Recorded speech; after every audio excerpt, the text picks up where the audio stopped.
Up. And now? Again?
Hey internets, it's Jake from Mini Terrain Domain, and this is Dawnbringers Season 4, Episode 18, Chasm of the Fallen. This is, of course, our 4th season, Heart of Nightfang Spire, in which the Dawnbringers are hot on the trail of the re-risen Gulthias, the vampire. Along with many other things involving the dragon cult and some people that might be related to powerful ancient dragons, things like that. So yeah, you know, your usual Thursday night. We're going to do a couple of quick announcements, and then we are going to get into the recap and play some Dungeons and Dragons. Of course, the first thing you're noticing is that Dan is not with us tonight. Dan has some important things to take care of with family, and we wish Dan and his family all of the best and safety as they are dealing with the wildfires that are ravaging Washington right now, among other places throughout the country. So our thoughts go out to Dan and his family as they just do what they need to do to maintain safety. And of course, M is still not with us. M is somewhere in the Canadian wilderness, pursuing her dreams. That's not a joke or anything. They are legitimately doing awesome things related to their field of expertise and interest. And in the meantime, we are joined, of course, by my son, Zachary, playing a character, Gerithan. Another announcement that's just kind of a fun little thing since I brought it up last week. You've noticed over the last several weeks that we've been struggling along with some technical difficulties. Some of them are internet related, but a lot of them have been computer related. My trusty laptop, my Predator that I've been streaming on for almost 3 years, is apparently ready for retirement. I had sent up the Mini Terrain Domain mimic symbol, I guess. I can't send up a bat signal, but asking for help, and through a combination of taking on some design work, the generosity of some of you in the audience who contributed through the Ko-Fi, the coffee thing, and through a partnership with a wonderful angel donor, I, in 1 week, was able to order all of the parts for a new computer rig. And the last of my parts should be here next week. A big box of them are sitting behind me, and I'm so wanting to start throwing stuff together, but I have to be cautious with it. But within about a week or so, we will be streaming from a brand new streaming rig, a dedicated streaming and production rig that I have already dubbed the MTD Minotaur. And I will, of course, do a full tour of my studio once I get everything set up and share awesome pictures of that, since that's in large part because of the generosity of our community, and it's going to allow me for a much longer time. I almost said many longer times. For many longer times to continue to bring amazing D&D content and other RPG content and more on the YouTube channel as well. So thank you to everybody who was a part of that. Of course, we always mention Jasper's Game Day. Jasper's Game Day is a partner, or rather, we are partnered with Jasper's Game Day, and it's actually become, or is in the process of becoming, an official partnership through their reorganization and some things that Jasper's is doing. If you go to the new website for jaspersgameday.com, you will see Mini Terrain Domain listed as a partner. And we are very pleased to be partnered with them. It is a wonderful cause dedicated to raising awareness, the education of people about, and the prevention of suicide through tabletop gaming.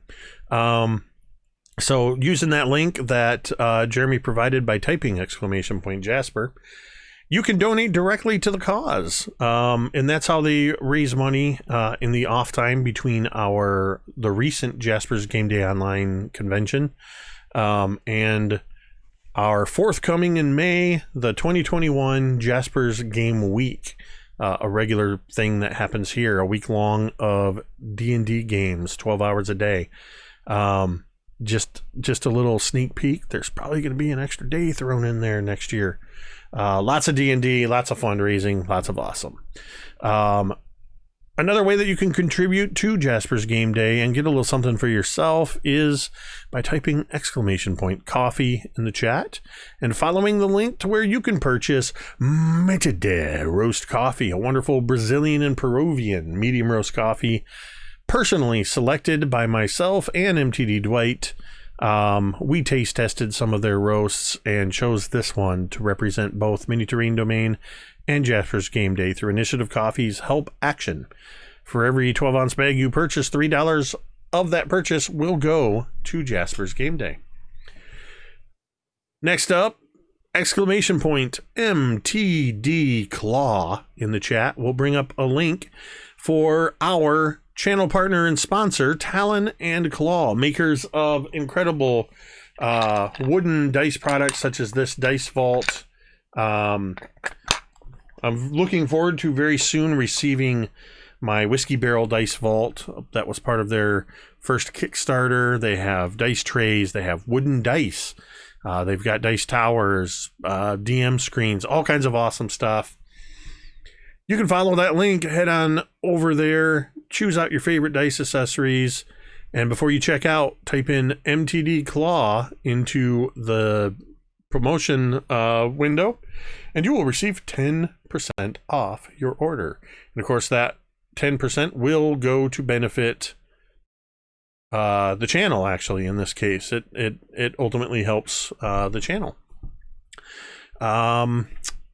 D&D Beyond has granted us insider access, which is very helpful with their encounter builder for me to run these complex encounters, as well as all the characters. The players have their characters in there. You can mouse over the stream, see all of those awesome characters, and keep up with what is going on there. Let's see. I feel like I'm forgetting something. Domain dice. We always got to mention domain dice. Look up above V there. You will see that the Dawnbringers have 108 domain dice, which reminds me, I saw that we had a resub before we went online. Cajun Kevin resub. There you go. There's another domain die. That's how easy it is. That is our way of letting you impact the outcome of the game by donating or tipping $5, 500-bit cheer, a subscription, a resubscription. All of those things will grant domain dice, which will allow the players to re-roll, force me to re-roll, all the way up to turning a hit into a super crit, which is an automatic double max damage hit. The final thing that I'm going to mention before we start playing this game is one of the most important things. It is this: you matter. It's that simple. You don't have to believe it, but you need to just accept the fact that you matter. Your presence on this earth makes a difference. It can be tough. It can be real tough. And I'm doing my part to help destigmatize mental health.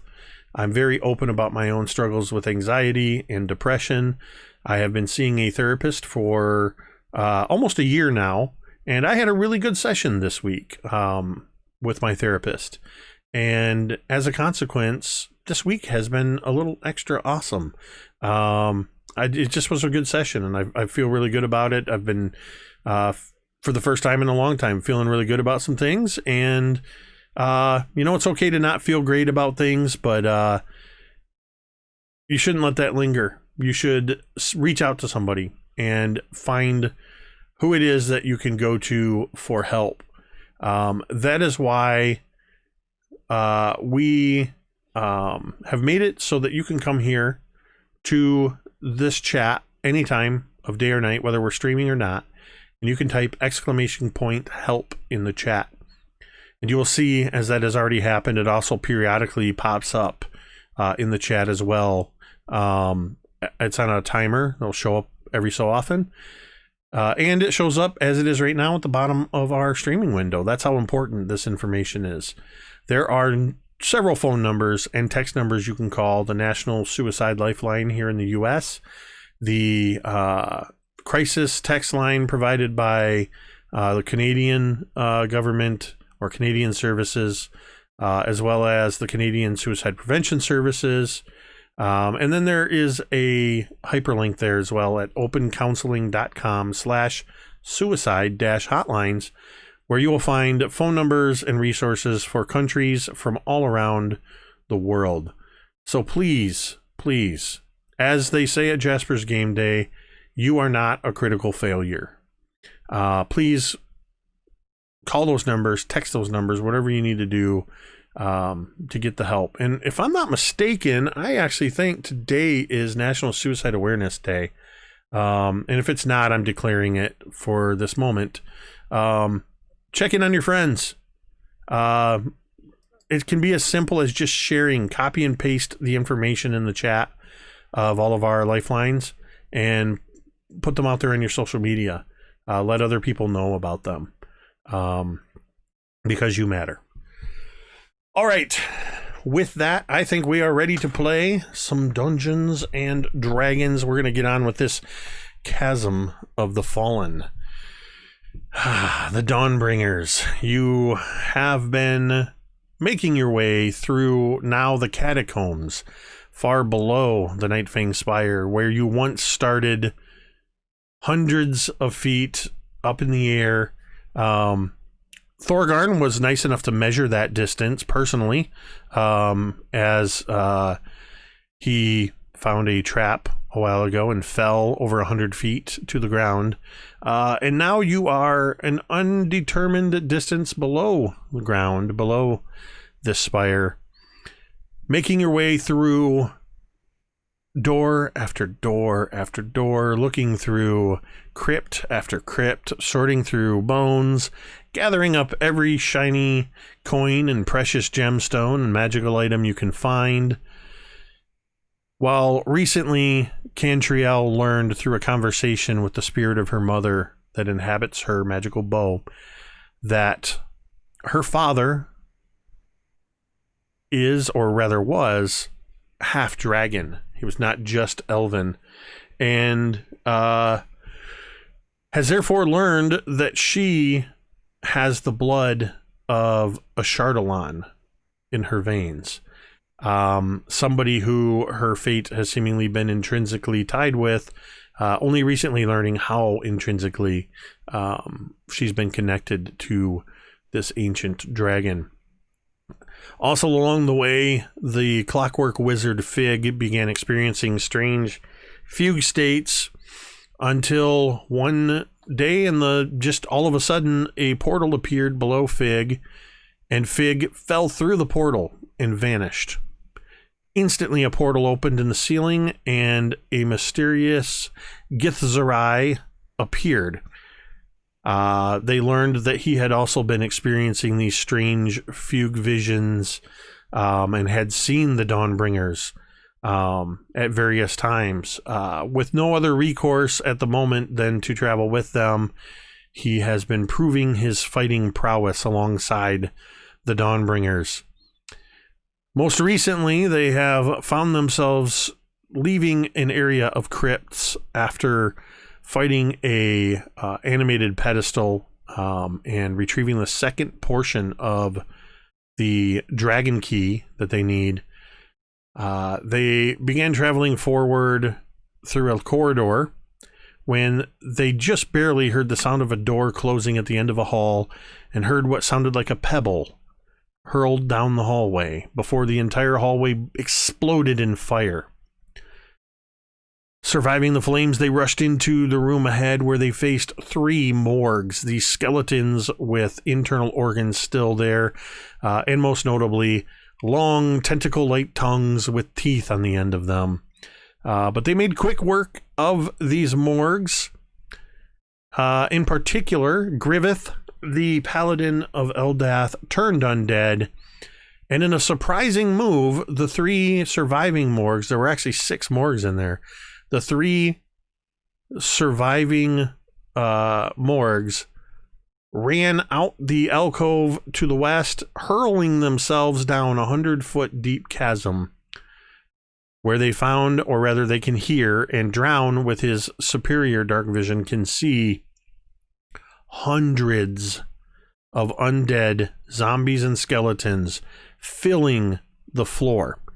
Rising out of the center of this large chasm in this cavern is a pinnacle of rock with a sheared top, almost level with where they are now, 50 feet away from them. A much smaller, decidedly less threatening looking pedestal sits on this pinnacle of rock. On this pedestal sits a third fragment of the dragon key. And that is where we are going to pick up as Drown is looking out and assessing this. He turns back to the rest of you and says, I think we're going to have a problem here.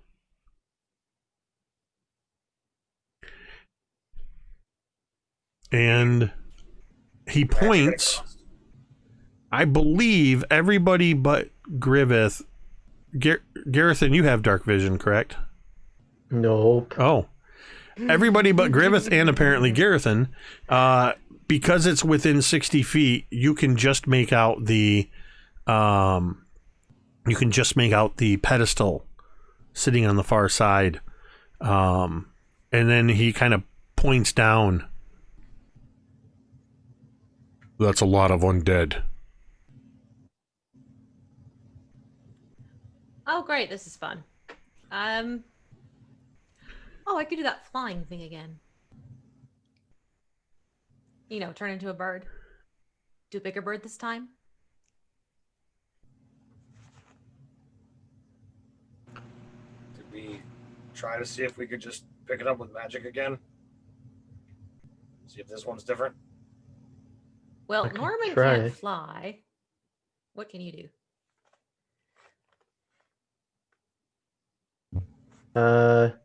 If I can make it out somehow, I might be able to just pull it. It's 50 feet away. And you, Gerithan and Griveth, you really can't see it. Right. Your vision, even with Griveth fully illuminating Dawnbringer, the bright light only extends 30 feet. And if Griveth sort of holds it aloft, you can just sort of make out that, yeah, there might be something over there where they're saying it is. But it's hard for you to even get a good look at what it is. And this is Or on it the just a other side cavern? of a chasm? Or is No, there it's in the middle of the chasm, about 50 feet away. The chasm, Drown says, from what I can see, it appears to go another 50 feet in that direction. And it goes quite a ways this way, and he points towards the southwest. I think I can just see a door. Of course. So, is there some kind of bridge that we can activate? I'm going to begin looking at the stone, see if anything seems like there's some kind of mechanism or... Yeah, something. go ahead. Give me a perception or an investigation. Would this call for stone cutting or no? I mean, you're a dwarf, sure. Excellent. Because, I mean, it's just whatever rolls on the die, so, you know. Holy crap.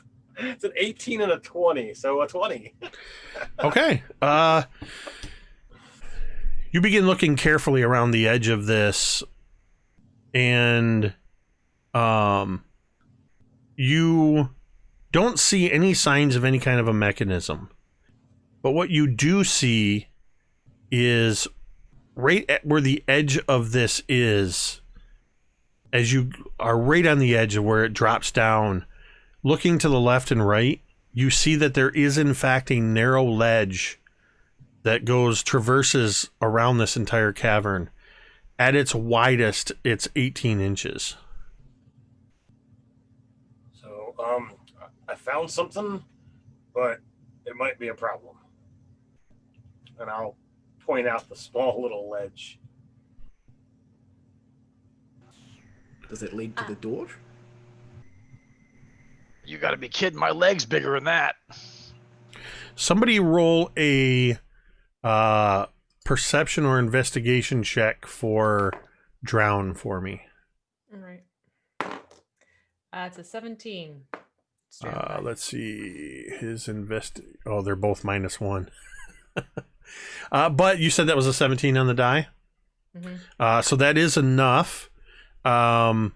As he's looking around, you see him for a moment. He sort of almost puts his hand on your shoulder, Thorgarn, as you're kind of leaning and looking out and around. But he does so in a way that he's almost like sort of pulling you back from the edge a little bit. But he's also looking over your head to the far northwest. He seems to be squinting.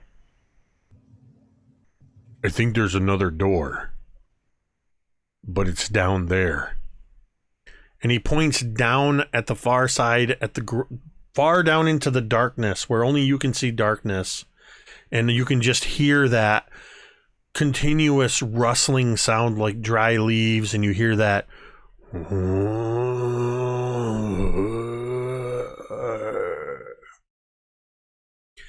I would say at this distance, it almost sounds like the gentle din of almost like a town, a town in full swing. When you just hear all of the people's voices, it has just a crowd noise that sort of blends all into one sound, but it's continuous. And every once in a while you hear a singular sort of rise up from the depths. I think that's going to get old pretty soon. Well, if this ledge leads down to where they are, then by proxy it also leads them up to where we are. Thorgarn, from what you could see, the ledge doesn't appear to go down. It appears to just travel around the circumference. Would it get us to where we saw a door? There is a door at this level in the southwest.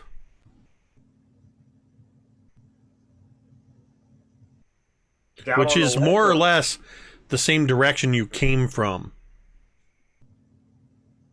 But is it down on the ledge, or is it on the level that we're at? The ledge is level with you. So it's basically, you're standing at the precipice of this chasm. And as you step to the edge, you see that, much like if you stepped out the window of a building, there's a ledge that goes to the left and right. Okay. And it continues around the circumference of the room, at least as far as you can see, at the same level as you.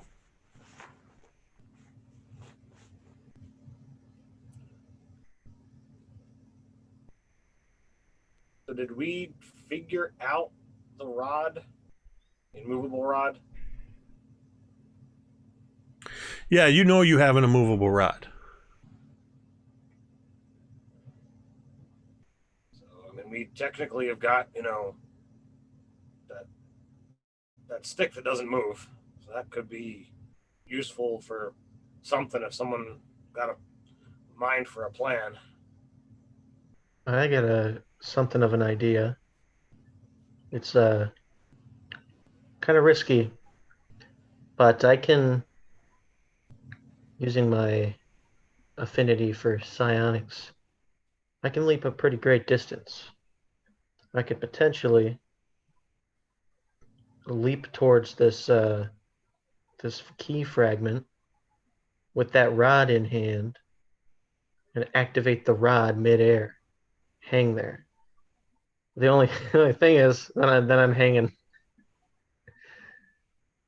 So that's step one. Anyone else? How about we just lower him down with a rope? Oh, I don't want to go down. No. Oh, okay. So Griveth is kind of like trying to read. He's using divine sense to kind of read.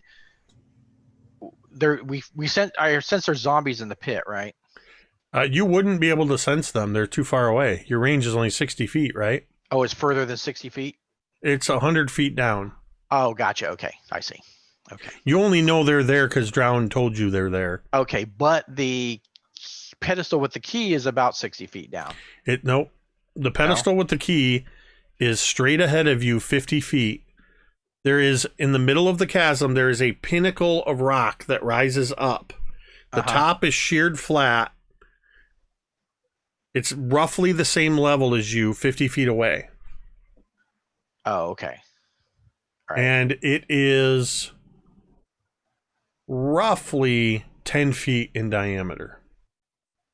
Does the ledge, as it goes around this chasm, allow for, passage closer to this than 50 feet?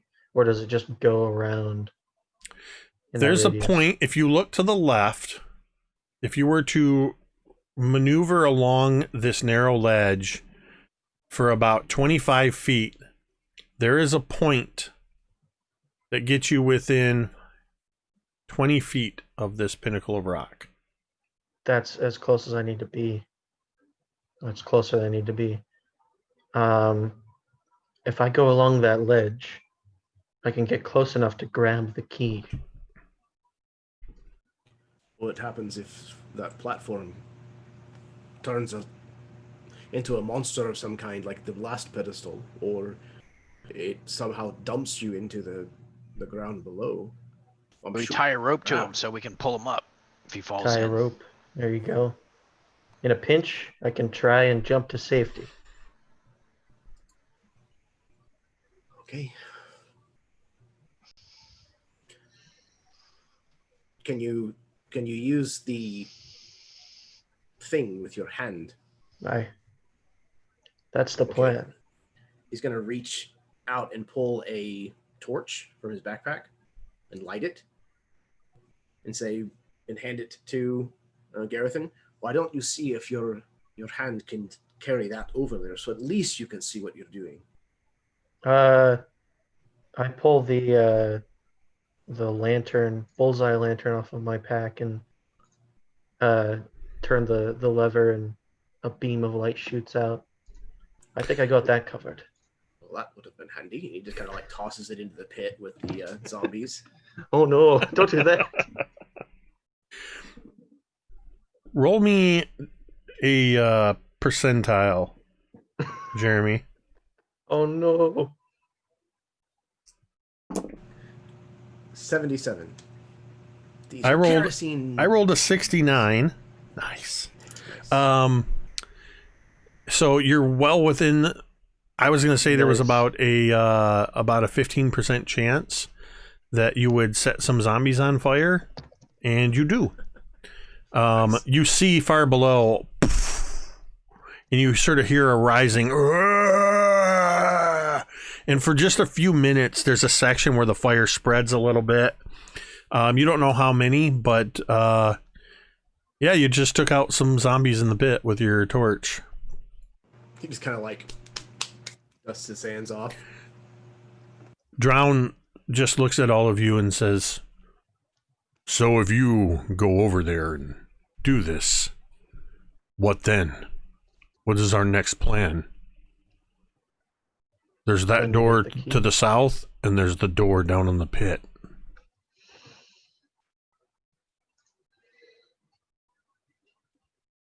Guess I'll worry about that when we get there. Well, if this happens to trigger anything, it might be good to have a plan of action. Exactly. I don't really want to mess with that door that's down in the pit, but if I were trying to discourage people from finding a room that I was hiding in, that would be a way to do it. If need be, I can take myself and one other person directly to the door. I can dimension door all the way down there. But that would only get me and one of us. Cantriel, you can fly if necessary. Yeah, I can turn into something that flies and maybe even carries a few.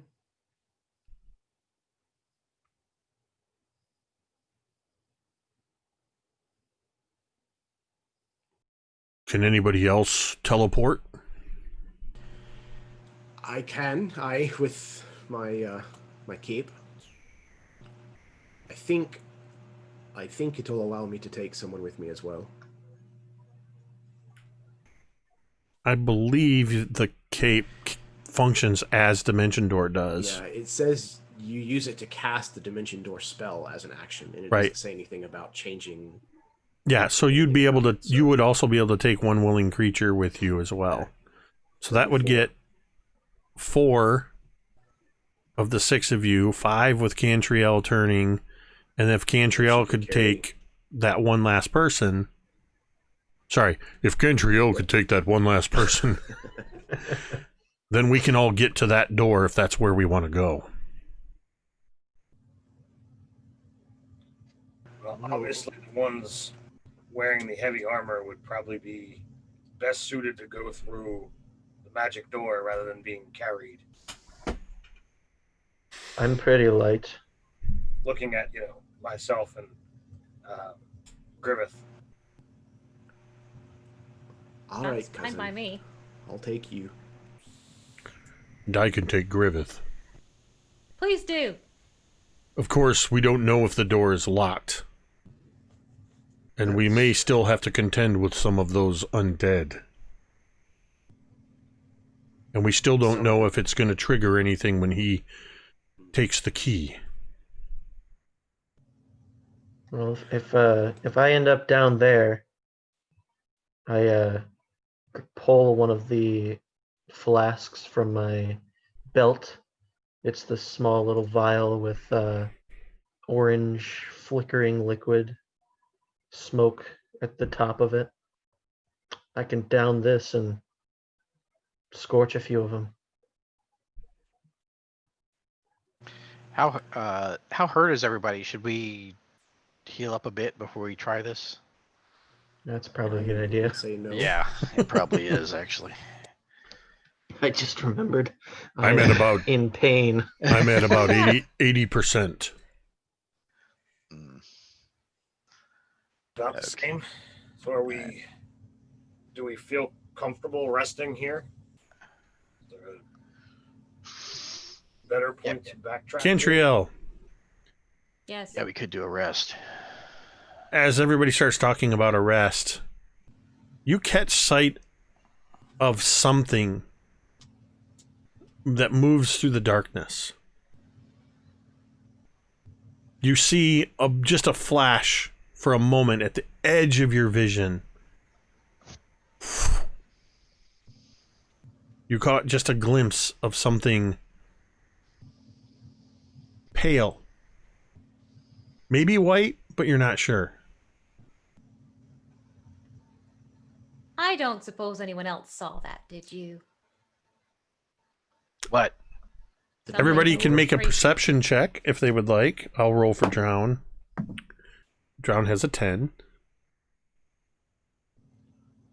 My dice are actually being nice at the moment. That's an 18. 21. Only a 12 for me. One Sure, second. Got Let an me. 18.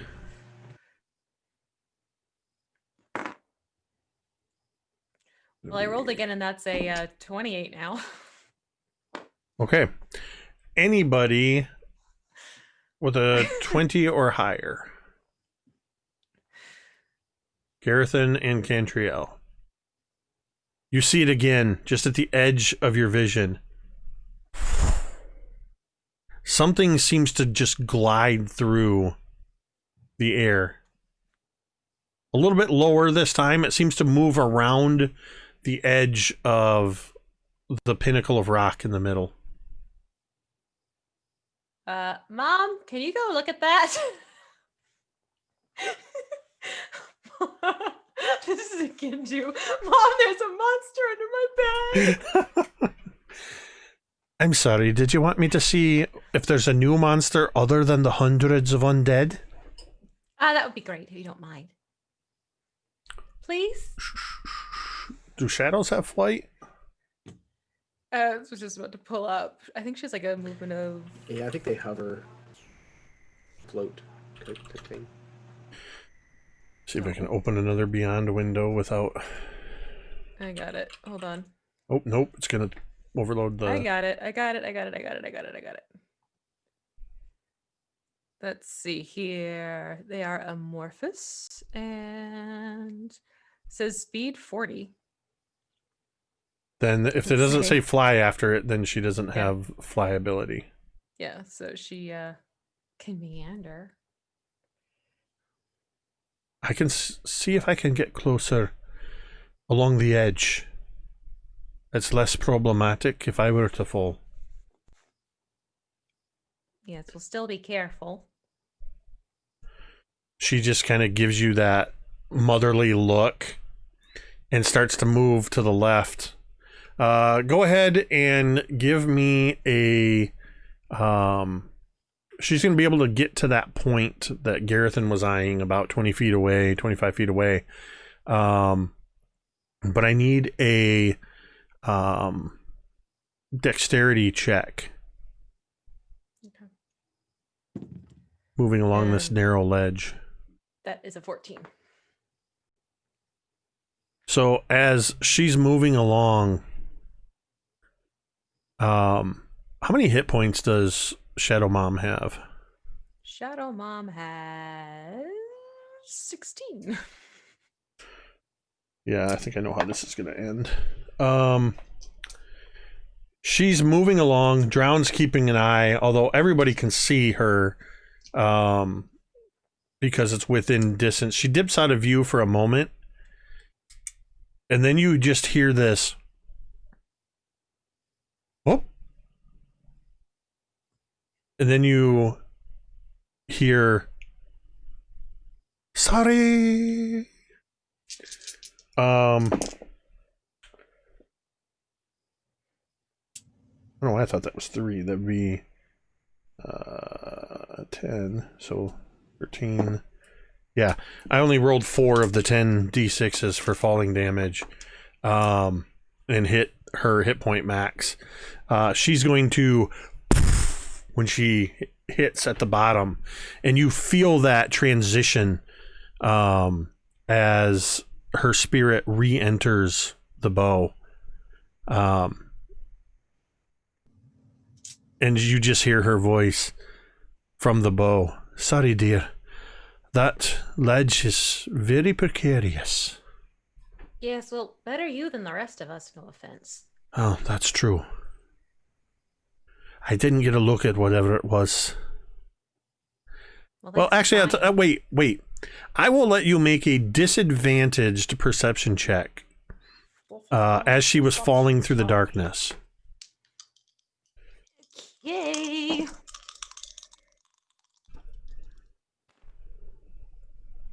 Okay, so that is going to be a 10. I didn't see anything. Well, at the last moment, I saw, well, a lot of undead. All right, so precarious fall and lots of undead. Noted.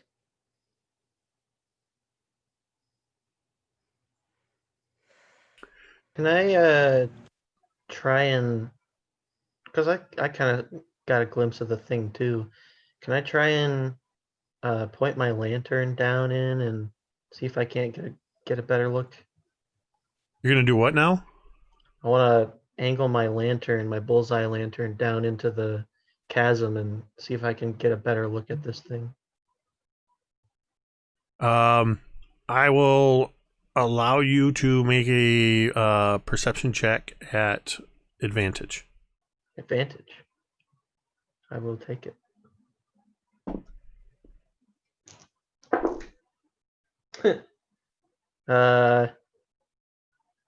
12. You do not see anything.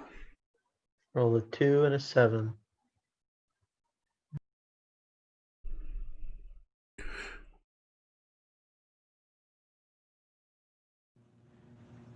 Is this something we should be worried about? Is it? Do you think it might be harmful? He looks at the two that seem to have noticed it. I mean, it's, white and floaty, and skirting around our periphery and, all of that. And she waves her hand towards the pit. I'm just saying it doesn't exactly give me warm fuzzies. I don't think this is a good place to rest. No. That's our intent. No. Is it down there? He kind of points to the sea of undulating dead below them. Oh, yes. Gerithan, what languages do you speak? I speak Common, Deep Speech, Gith, and Undercommon. Interesting. So you would actually hear something in deep speech. Ooh. From the area around where Cantriel has indicated, and I think you actually saw it move the one time, as you're sort of concentrating in that area where the pinnacle is, you don't see it, but you hear like a voice moving closer and then further away. And you recognize that it's in deep speech. And for a moment, you just hear this sort of deep garbled, but it actually has a weirdly, it's less, it's more of a, and then as it comes closer, you hear dry, so dry, oh, nothing to drink, must find something to drink, so thirsty. And it seems to just keep repeating this. It gets thirsty, must find something. I need something to drink.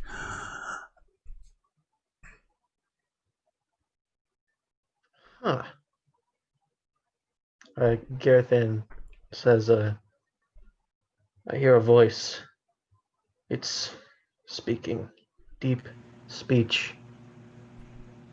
Not in your head. Hearing Not in my head. Oh, that's a relief. It's thirsty. I don't know exactly what it is, but Did it happen to say what it was thirsting for? I think it was thirsting for water. Right. Could be blood. Never know. Considering the source of where we are. Right. I think the quicker we get on with whatever we're doing, the better we'll be.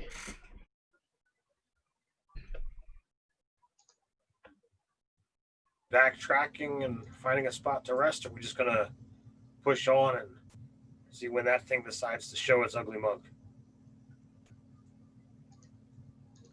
I say we try to rest. Might be a good idea. But certainly not here. All right, let's fall back to a place that we can defend a bit better, maybe with a door or two between us. You know, the door to the south leads through that longish hallway. And on the other side of it is the series of crypts with the teleportation room that you had left behind you. So I would say you are able to make your way.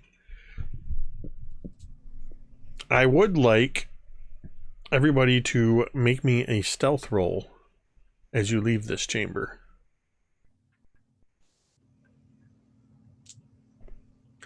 And Cantriel, if you want to go ahead and roll for Drown as well. Drown has a +6 to stealth. So, a dwarf walking around in armor with lots of weapons. I make noise.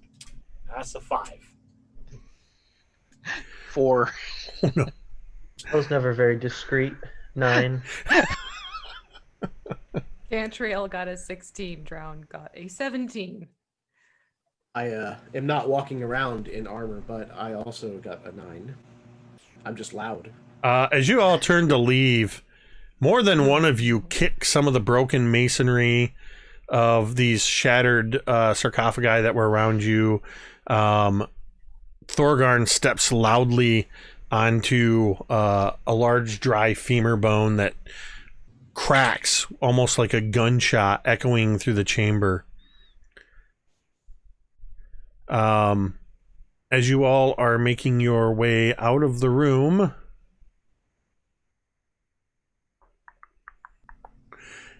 you are able to do so without incident.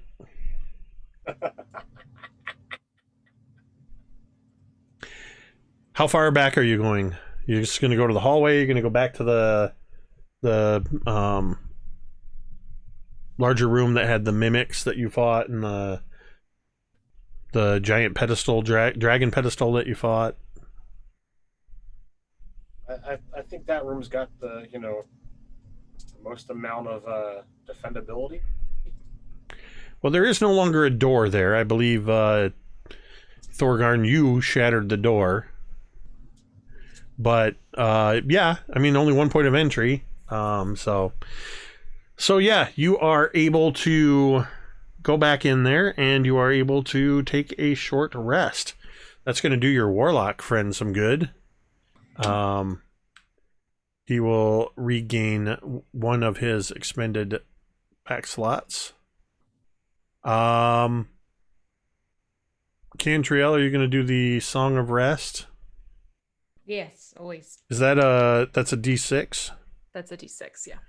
All right, so let's see, and it's a D8 plus. So that would be that's 9.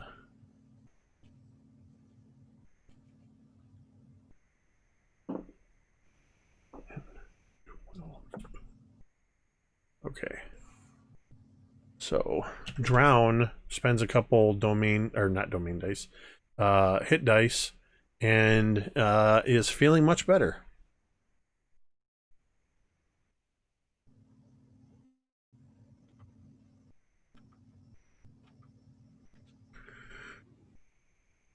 Me too.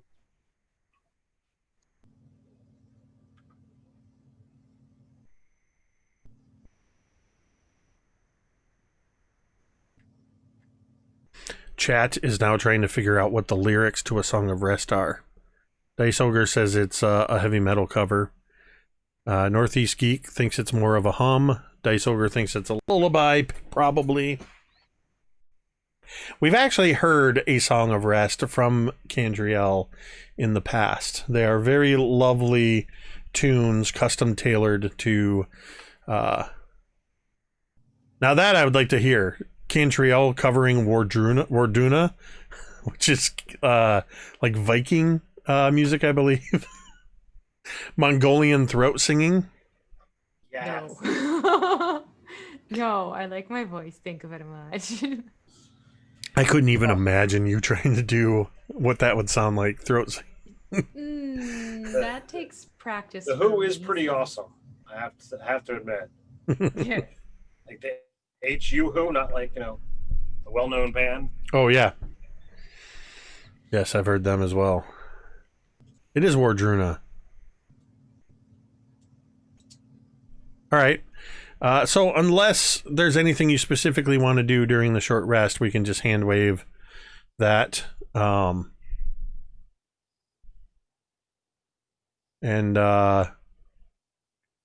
how do you make your way back to the alcove? Do you take any special precautions? Do you just go back?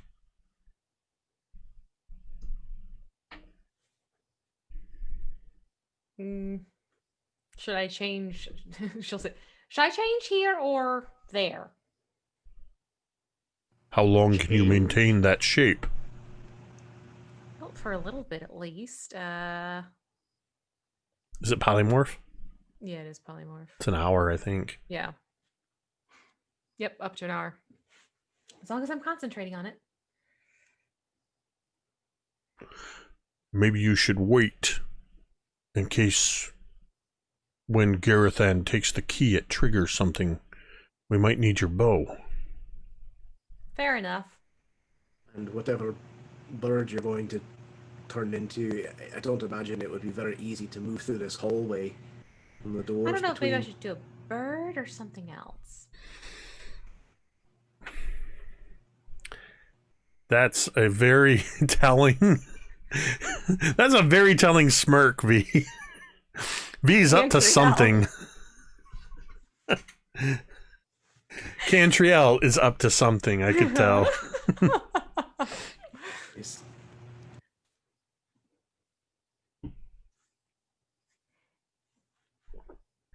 So, Gerithan, you're going to try to move along the ledge and then use your psychic hand to grab the key? That's the plan.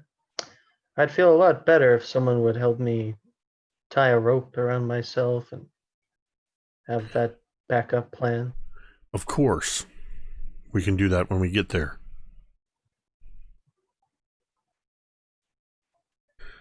All right. So you all head back to that alcove.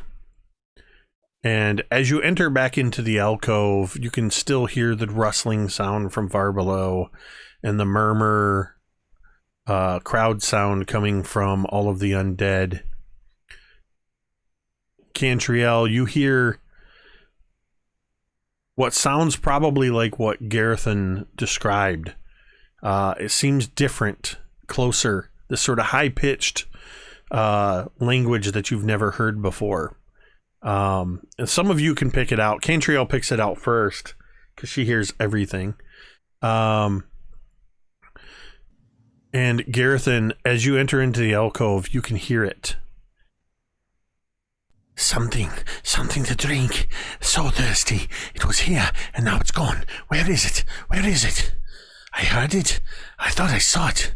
Where is it?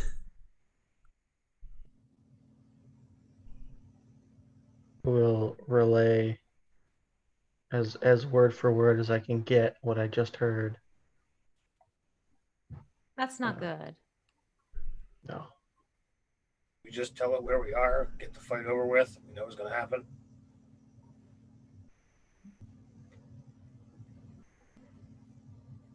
I wouldn't be opposed to fighting this thing on longer terms.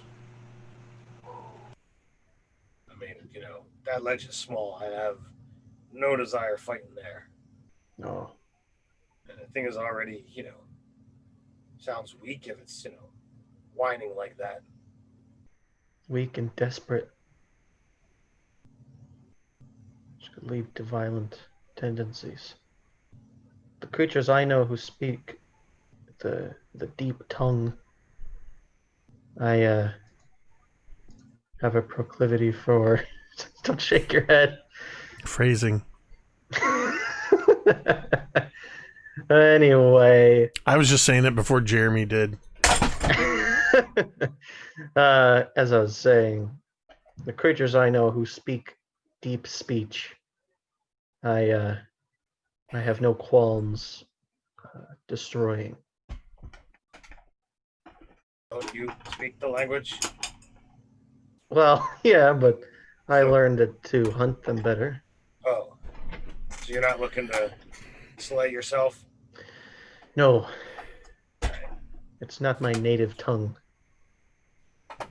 So we think whatever it is that's down there might be thirsting for more than simply water. Aye? Certainly a possibility. That's a good bet. Talmud's gonna remove his gauntlet and reach up to Ghost Cleaver, like where the bearded part kind of meets the tip of the blade. And he's gonna prick his finger. He's gonna walk over to the ledge once they get back in that room and squeeze several drops from his finger over into the chasm.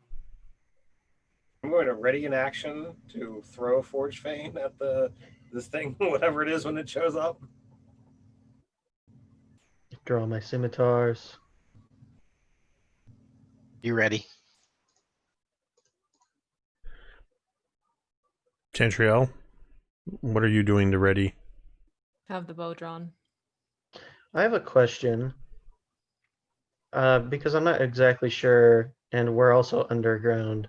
But since the first encounter Gerithan was involved in, has a new day started? Have you taken a long rest yet? I don't know. Since you've shown up, you guys have taken, I think, 2 short rests.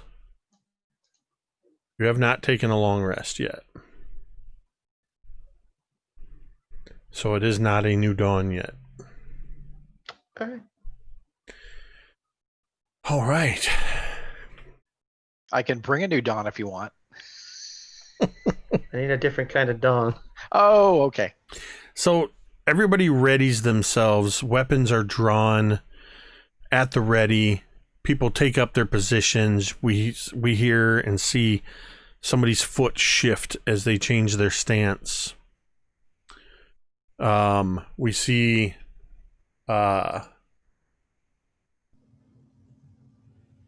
hear the tightening of Cantriel's bowstring as she readies an arrow. The light shifts from Dawnbringer. Gerithan readies his scimitars. Thorgarn stands at the ready.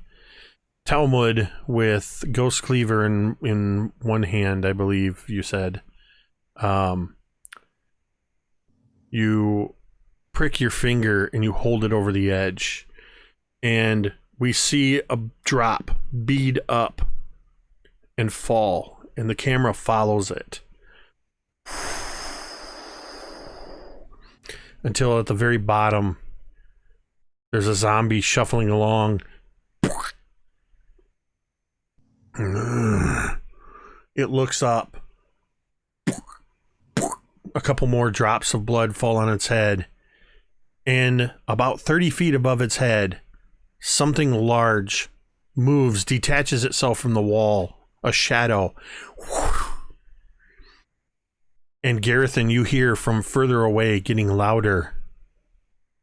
Yes, there it is. I knew it was here. I will get it all.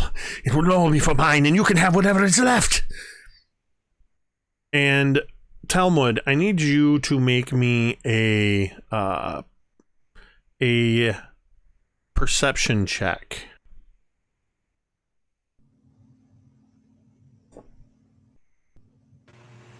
I'm going to spin the domain die. That's a 13. That beats my 8. So you do see this, and actually I think you might have something that prevents you from being surprised anyway. So I guess that was irrelevant now that I think about it. But is that true? You can't be surprised? It's it has to do with the first round of combat. If you would be surprised, you can otherwise... Yeah, I can act normally as long as I rage before I do anything else, I believe is the wording. All right, well... If you are surprised at the beginning of combat, but not incapacitated.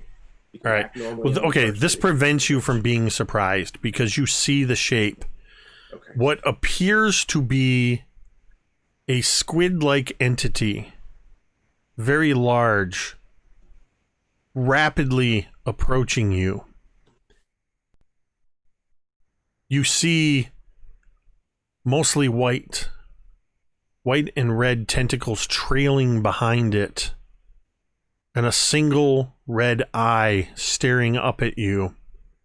And I need you all to roll for initiative as this creature begins to rise.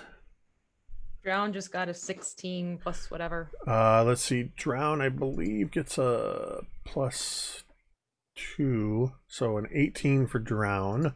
And I got a 25. All right, 1 second. 25 for Cantriel. Drown has an 18. Thorgarn? 18. 18? Yep, +1 dex. Dude, me too. My dex is +3. Okay, this will be interesting, because So 3 of you have 18s. I think it goes to What's your dex, Gerithan? My dex score is 16. So +2? +3. Or +3? All right, so this is what we're going to do.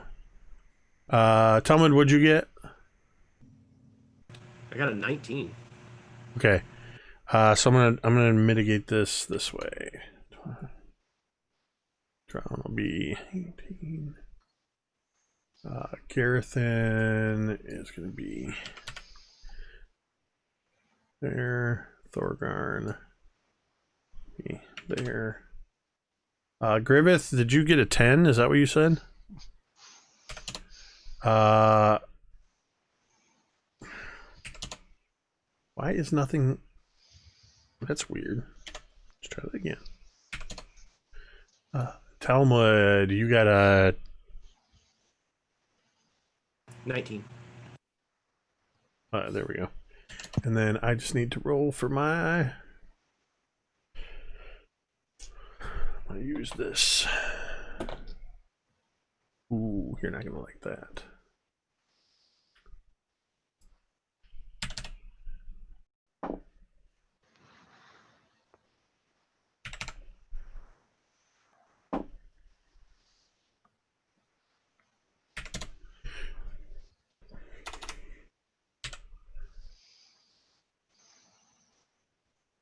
All right, Cantriel, you are first as you see this large creature exactly as I described it. And what you actually see is this large orb of a body, this pale white with this red eye with a big black pupil in the center, suddenly catching the light of Dawnbringer. And trailing behind it are all of these tentacles that suddenly and begin to like as if they were floating in water. You just see Talmud sort of silhouetted in front of this thing as it rises immediately in front of him. And it's your turn. She fires off 2 shots without even blinking, especially seeing that it's heading towards Talmud. Yeah, that's a no. Time to kill. And that's going to be 24 to hit. Yes, 24 will hit. And that is 12 piercing. And then 12. 16 to hit. Sorry, I just modified its hit points to 3,000 on accident. Please don't do that. It was like not quite 3,000, but it was a very high number. Sorry, 16 does hit. Okay, so then that is 10 piercing. So yeah, these arrows pierce into this body that's the paleness of it, it's almost translucent. It got here so quickly that Talmud, you don't even have a chance to react before it's attacking you. It is next in the initiative order.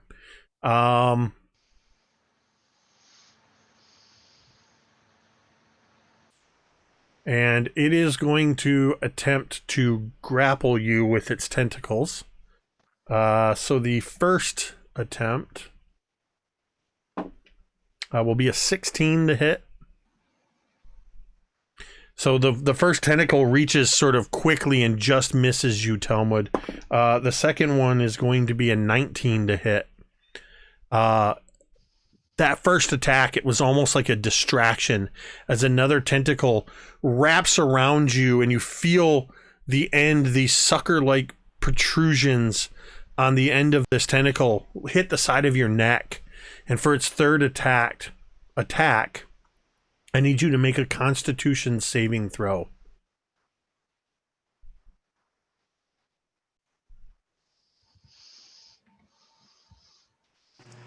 That's going to be another domain die, because I'm not going to roll a 1 on that.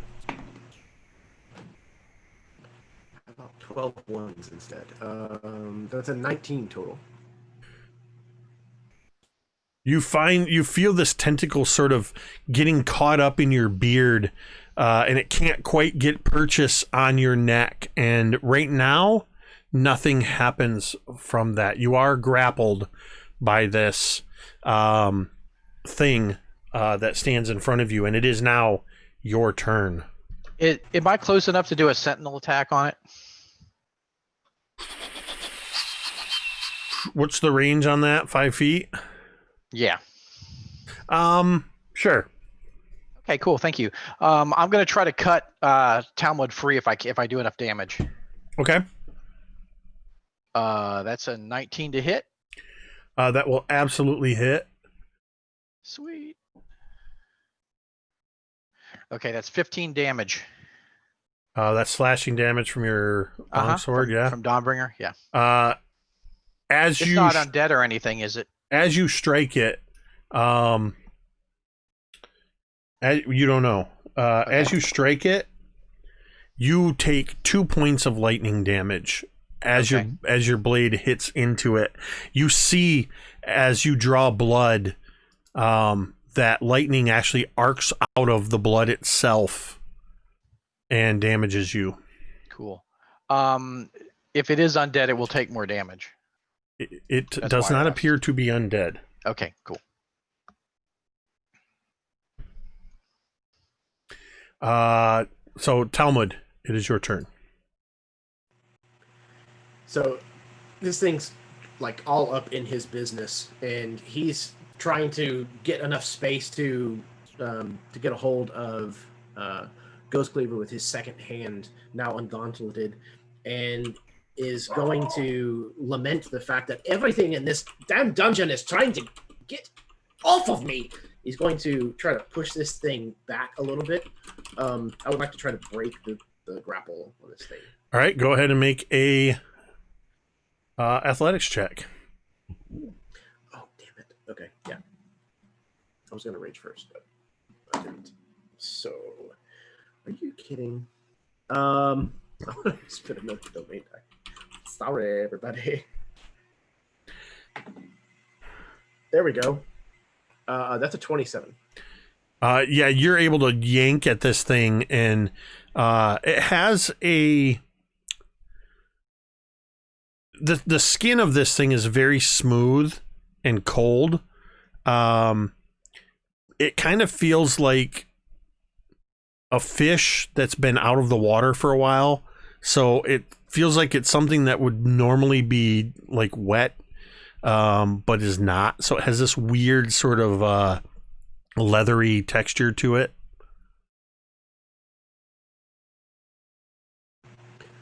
So yeah, he kind of like pushes this thing away from him, breaking the hold that this tentacle had on him. Is that my full attack action? Or my full action, rather? I'm always unclear on how, and we don't have our rules lawyer with us. When you break a grapple, I think that takes your entire act. It takes an action to break a grapple. I think it usually does, says it's a whole under action. the creature's. Let's see. They usually just say escape DC. So yeah, it usually is. So To my knowledge, I believe it's you can use a single attack. See, I was thinking that I'm gonna see if I can do this without blowing everything up. I'm gonna open another instance here.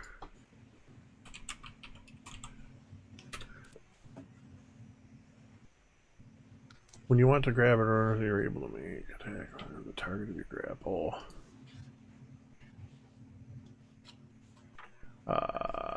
Escape. A grappled creature can use its action to escape. okay, good. That's the PHP.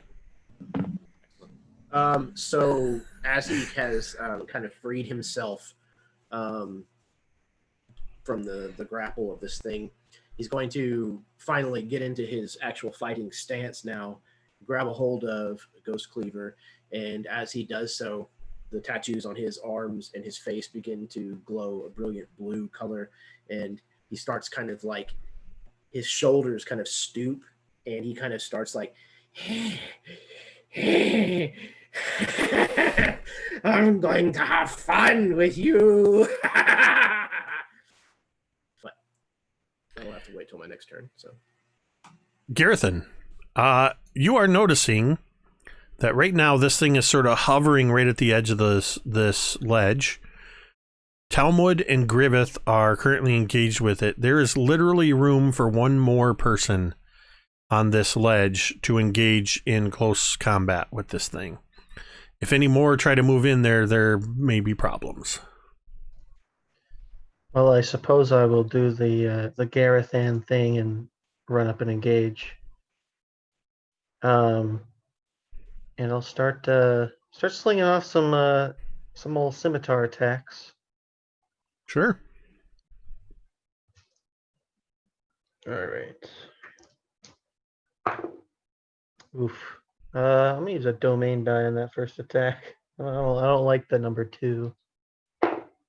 Hey, that's better. 22. That will hit.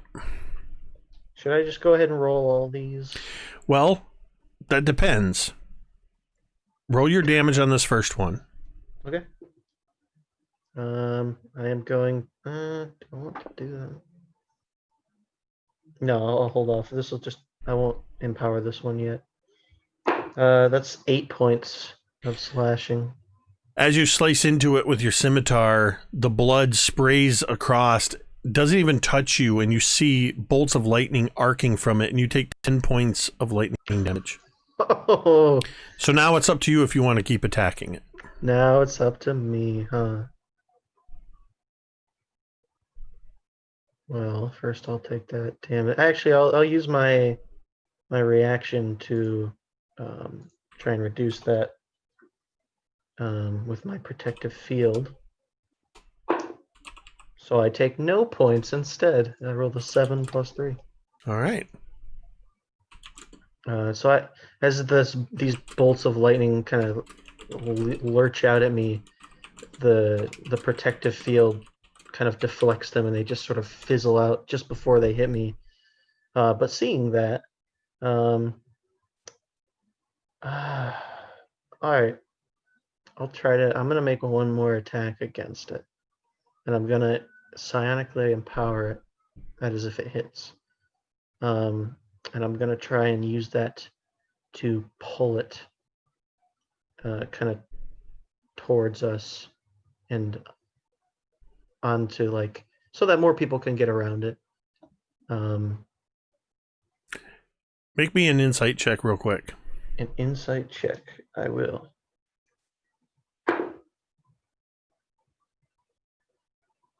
I'm gonna use a domain die. Yes. Oh, hey, burn better those number. domain die. I mean, we have so many. A 23 is interesting. Last time I rolled it, it was a 2 on the die, final result 22. This time, 3 on the die, final result 23. What? Well, the first roll was a 3, and then I re-rolled and ended up with a 23. Okay, I'm gonna say you got a plus 20 to whatever you're doing. No. That math wasn't checking No. out. I have a plus 5 I got ya. insight, and I got you. 18. So you do know that if you pull this thing psychically forward, because of the 3 of you engaging with it, you're going to pull it right through the 3 of you. This thing is large sized, so you can't pull it over your head. So with that, that's why I had you roll insight. So you have to decide if you're going to do that. You're basically going to run the risk of bowling the 3 of you over while you do so. That's something I want to do. I mean, you guys are essentially fighting in a 10-foot wide doorway with a 100-foot deep chasm on the other side. Instead, because you use a bonus action to take potions, correct? I do.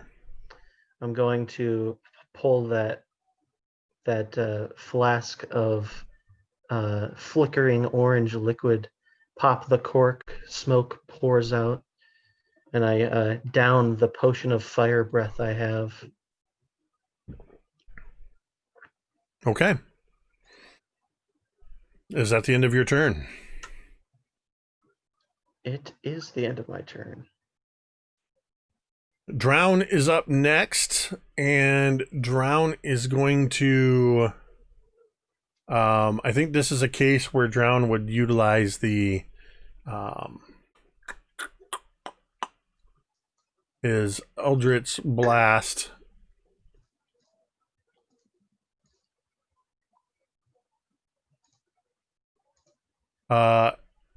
As a bonus action, you see that familiar look of the seawater and steam as he summons the tentacle, but you only see it because he summons it on the outer wall above the arc of the doorway. So it's up above this creature, and you just see it start to lash out. And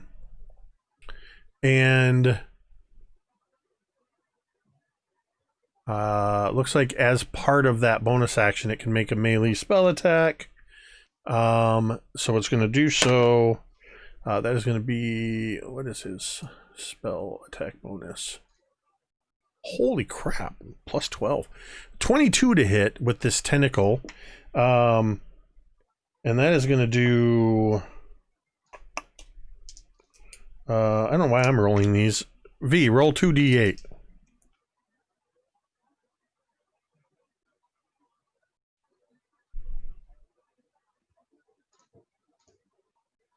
That's an 8. Okay. So the tentacle does 8 points of cold damage to the creature. And then Drown is going to fire off his Eldritch Blast, which he gets 3 of them. So go ahead and roll 3 attacks against it as he creates this sort of arcane-looking spear that he hurls in rapid succession. Okay, you're making me get out the rest of my d20s. Okay, so the first one is a 16, the second one is a 19, and the third one is a 3. So I'm going to re-roll the third one. Okay. Which is now a crit! Okay. Let's see, I took the wrong domain die away. There we go. So, yeah, those are all 3 going to hit. So that's 1d10 plus 5 for the first 2. Okay, 1d10 plus 5 for the first 2. Yeah, for each one. Okay, so yeah, one is 9. The other one is 14. 14. The last And one. then it's going to be 15 plus roll the d10 one more time for the crit. 15 plus this? Holy crow. Yeah, max damage is 15 for him. Okay, so 7. So 22 more points. So Drown just did something like 45 points of damage with these Eldritch Blasts, plus actually closer to 60 points with the tentacle. But it seems to be doing a type of damage that's not causing blood to seep out of it and no lightning arcing. That is going to be Drown's turn. Thorgarn, it is your turn. So I can't get up close to this thing, so I will chuck Forge Fane twice.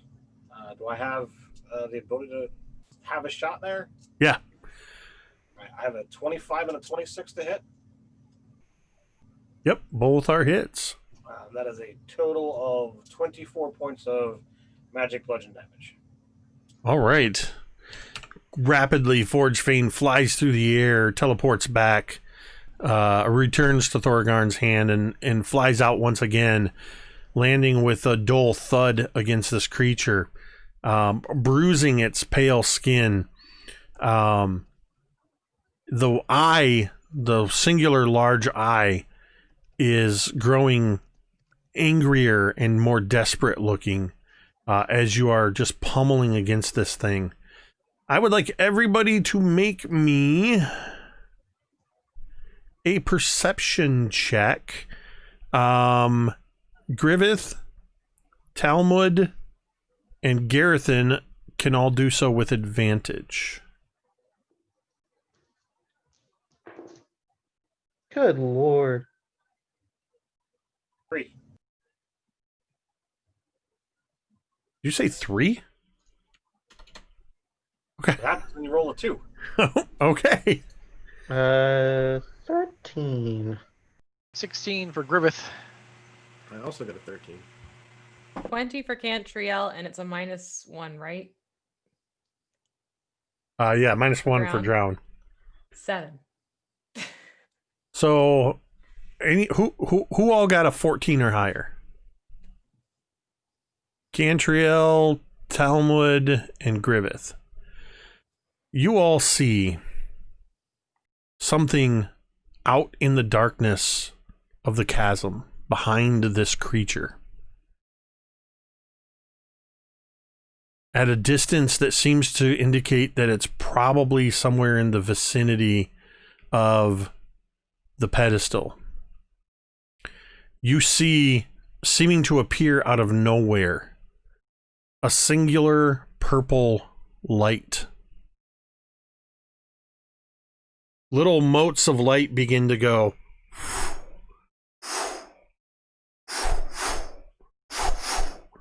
until there is a bright pinkish purple light with 10 satellite lights all around it.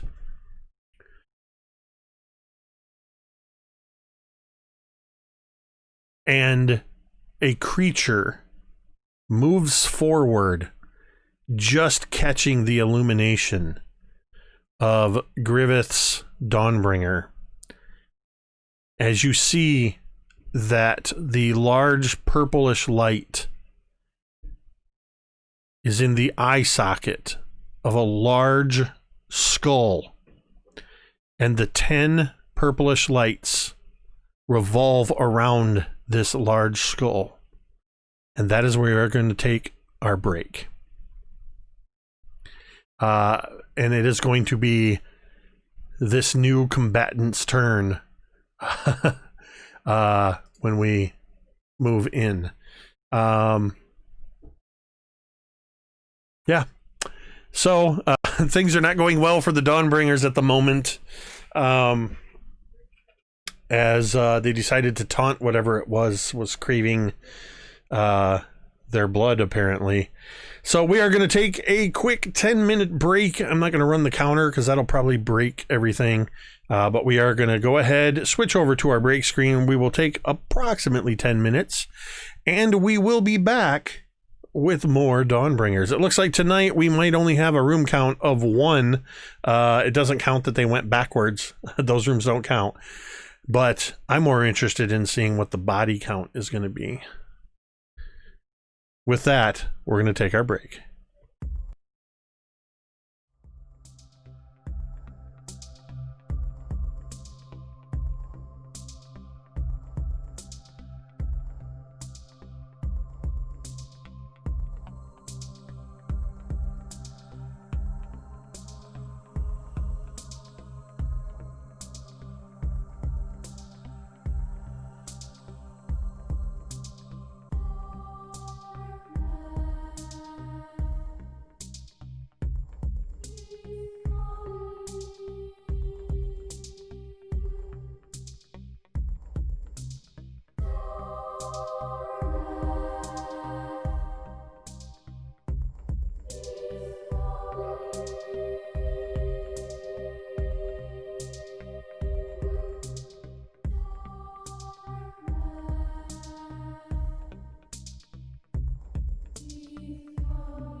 And we're back.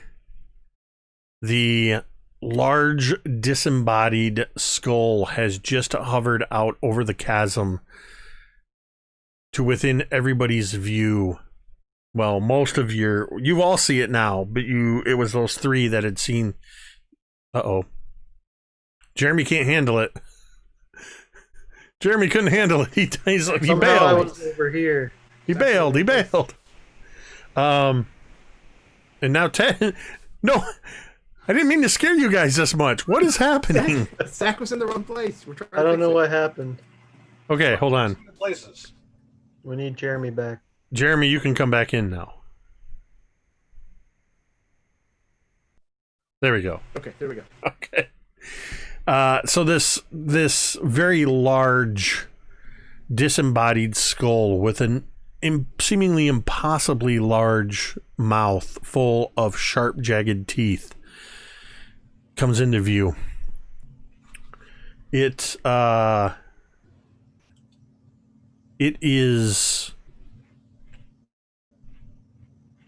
this purple, pinkish, glowing eye in its otherwise empty eye socket. 10 additional of these pink, purple lights seem to orbit around it. 3 of them begin to glow as it is going to make 3 attacks. 3 rays are going to shoot at the 3 closest targets, being Griveth, Gerithan, and Talmud. So, Griveth, I would like you to roll me a d10, please. Zach, welcome to me making players roll their own fates. I don't like it. That is a 10. Good or bad? Oh boy. Which everybody knows is not the roll you want when dealing with these types of creatures. Whoops. Griveth, I need you to make a dexterity saving throw. You got it. I need you to make a death saving throw. Just about. I think I'm going to use a domain die on that. Oh, damn it. It is 10. You are going to fail. Griveth, you are going to take 10, 19, 26, 30, 34. That's the first half. 34, 43, 52, 59, 61, 69. Nice. Points of necrotic damage. Nice. Well, before you do that, the dwarves, dwarven spirits rush out of me and are going to intercept your 69.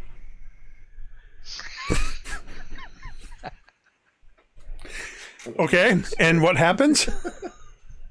Well, we fade to black because we don't.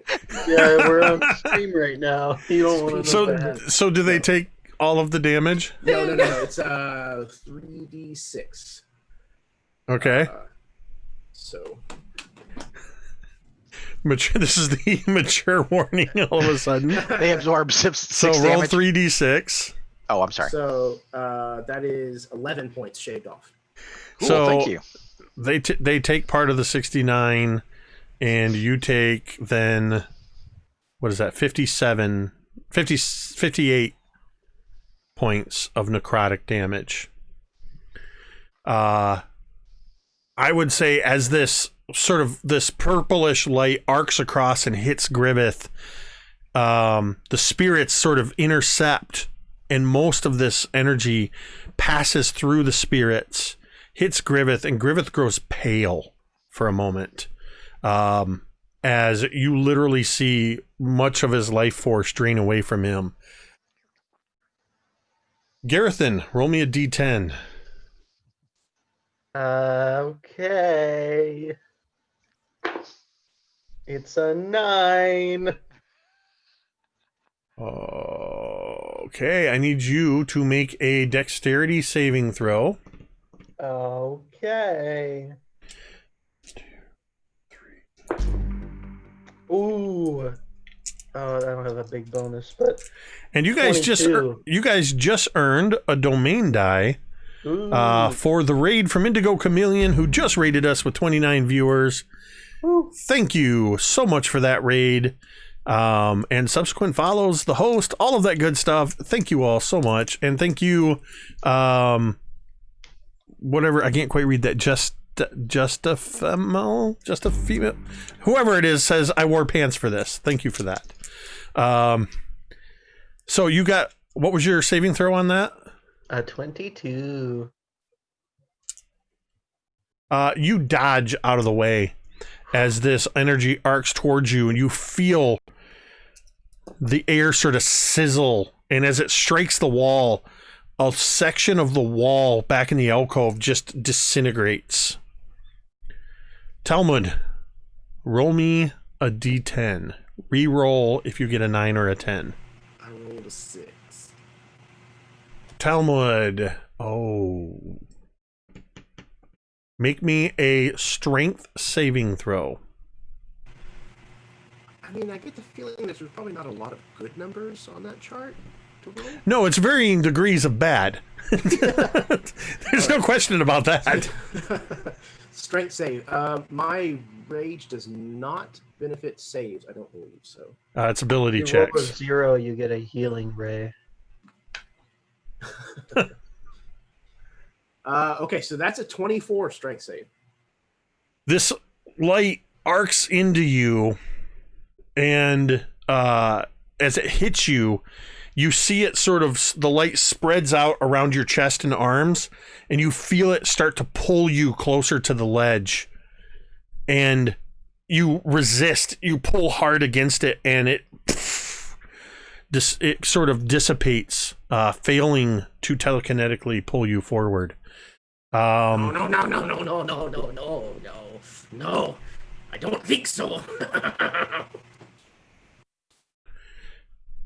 Hold on, I'm pausing for a second. There we go. The encoder keeps overloading. One more week, folks. One more week, and I'll have I'll have the new rig built. Griveth, you are up. All right. So we got purple thing back over the pit. Is that right? Yep. Okay. And we got the other thing Immediately in at front of the you. edge of the pit. Yep. Okay. Do we want to try to pull this thing back, guys? Or just fight it here at the edge? At this point in time, we got to bring down one of them so that we're only dealing with one at a time. So Is there any kind of cover in the room? There's not really any cover in this room. All that's in here is the broken remains of 6 sarcophagi. Okay. The room you're in is, you've got this alcove that you're sort of standing at the precipice. It's basically a 10 by 10 area. The room itself is like 30 by 30. Yeah. Does anybody think that any of these are undead? the big Griveth. floating skull probably isn't undead. Just saying. Griveth, That's a good point. Yeah. So it's a skull beholder, essentially? yeah, it's basically a large skull beholder. I mean, Okay, so it's got a Yeah. single eye and all that. Okay. but it's it's a skull. Common sense would tell you it's probably undead. Yeah, that's true. That's true. Okay. Alrighty. Do you think I should try to... I got my turn back. Do you think I should try to turn it? No? Mighty Smite, Crushy Crush. Okay. Okay. All right. So let's smite this thing in front of me. Or at least try to. Dawnbringer comes slashing down in a bright arc. And that's a 19 to hit. That just hits. Oh, shit. All right. I mean, shoot. I don't know why, after almost 2 years, you guys are suddenly apologizing for swearing.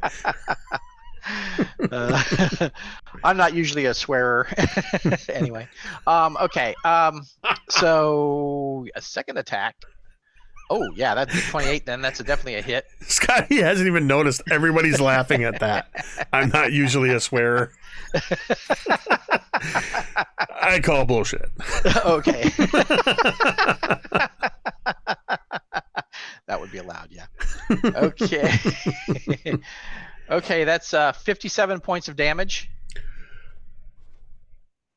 Wait, what?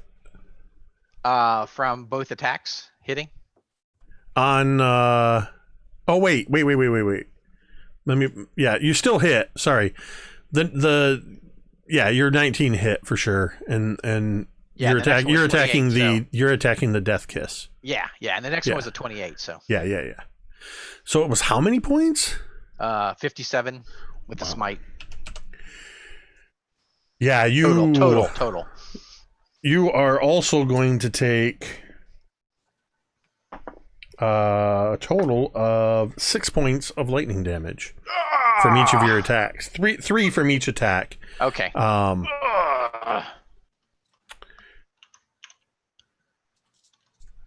Wait. Hold on. I got confused on something. No, you're good. Okay. I'm the one that's confused. Okay. So that was your turn. Yeah. Oh, I'm gonna. Should we pull back? You think we should pull back? Should I pull back? It's gonna get a swipe at you. I mean, it may just shoot us or whatever. I don't know. Okay, I'll just stay where I'm at. That's fine. As you finish your turn, I would like you to roll a d10.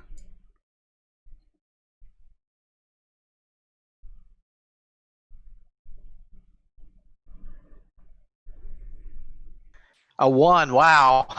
The opposite of the spectrum.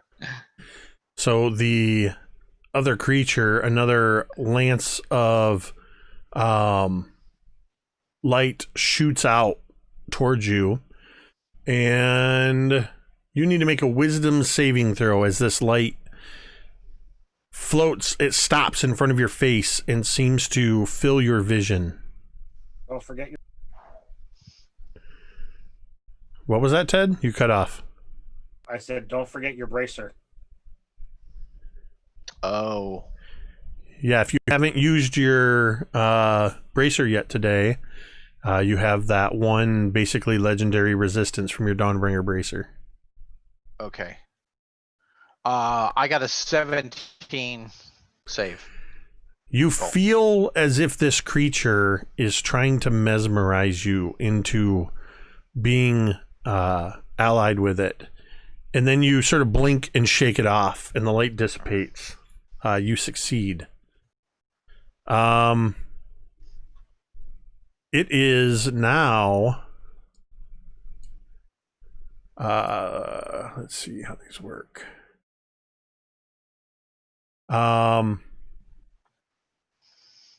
behind the floating skull, you see they almost seem to break away from the lights of the floating disembodied eyes as 6 barely visible spectral shapes begin to fly around the room, and they are each going to make a pass as they come towards. There's basically not each of them, 3 of them are going to attack Griveth, Gerithan, and Talmud. So Griveth, you I think are okay. 7 is going to miss you as you see this creature just sort of swarm in next to the death kiss, and you see this spectral floating humanoid. You've seen these things here before, these specters, and it takes a swipe at you, but doesn't get close enough. Gerithan, does a 16 hit you? 16 exactly hits me. As this thing comes up to you, another one, you are going to take 8, 9, 10, 11 points of necrotic damage, and I need a Constitution saving throw.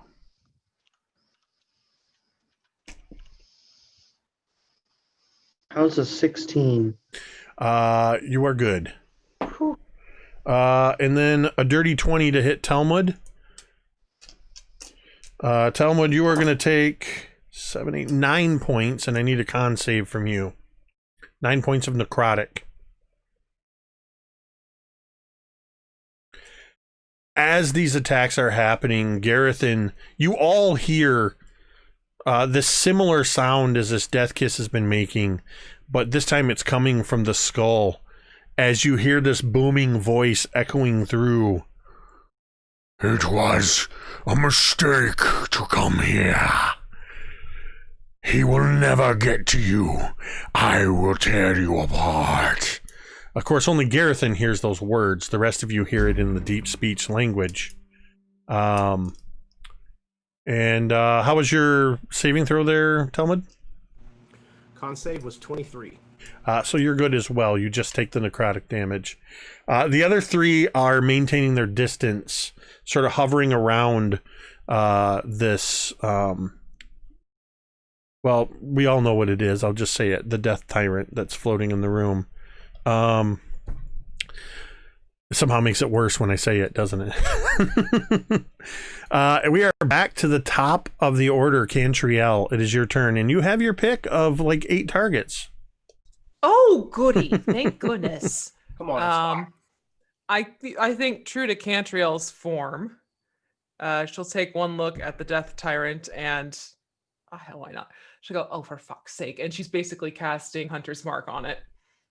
And start shooting at the eye. Because, you know, it's there, it's big, and it's glowing. Nice, easy target. Sure.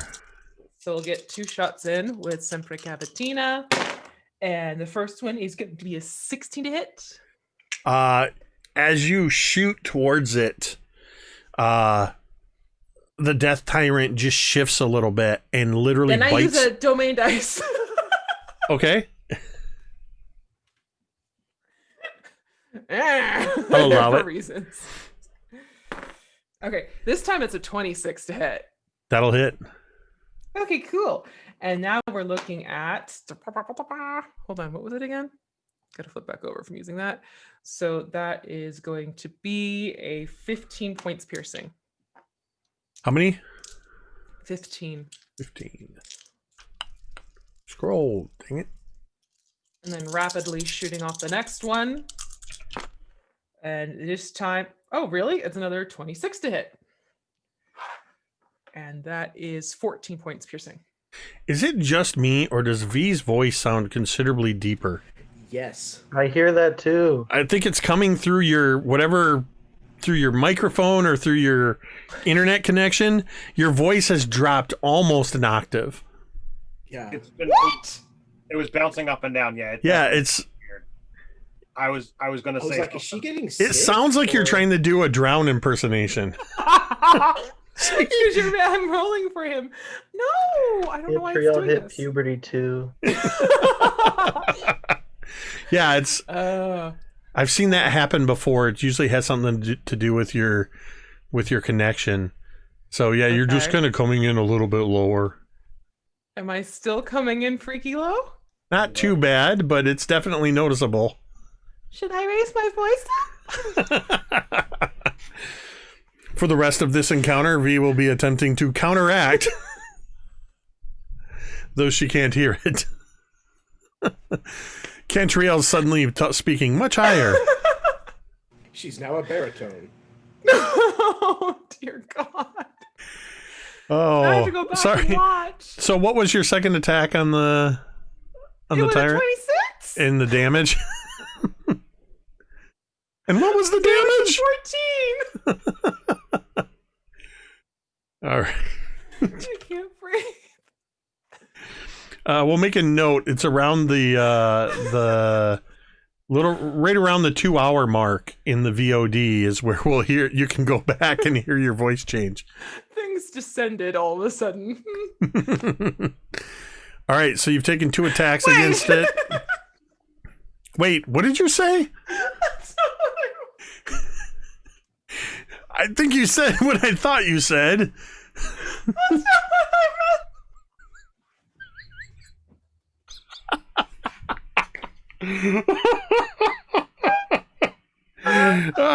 We know you all tune in for the way we keep it classy here at MTD.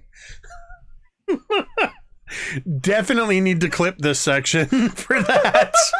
My voice just saying it. Yeah, it was your voice. Okay. Is there anything else you would like to do? We'll say that's a free action. Hi, welcome, new viewers. Oh. If that doesn't get you to follow the channel, I don't know what will. Any bonus actions? God, I hope not. Bonus action was cast Hunter's Mark. Oh, yeah, that's right. Oh, okay. So after Cantriel, it is the Death Kiss. The Death Kiss is going to... It hasn't moved yet. It is going to make its attacks. And it is going to start with Griveth and focus on Griveth because Griveth hurt it a lot. I will drain all of your blood. You hear Gerithan. Gerithan, you hear it say. Gerithan doesn't say that. But it's going to miss you with the first tentacle. Because there's an 11 is not going to hit you. But a natural 20 will hit you. Mayhaps we should re-roll, Dungeon Master. So 2 domain dice for the re-roll. And for the first time in a while, the Dawnbringers are dropping below 100 domain dice. Or you're actually at 100 domain dice. I will re-roll that. The new roll is a 16. One more roll. That is a 25 to hit with the last roll. It hits you and wraps the tentacle around you. You are grappled.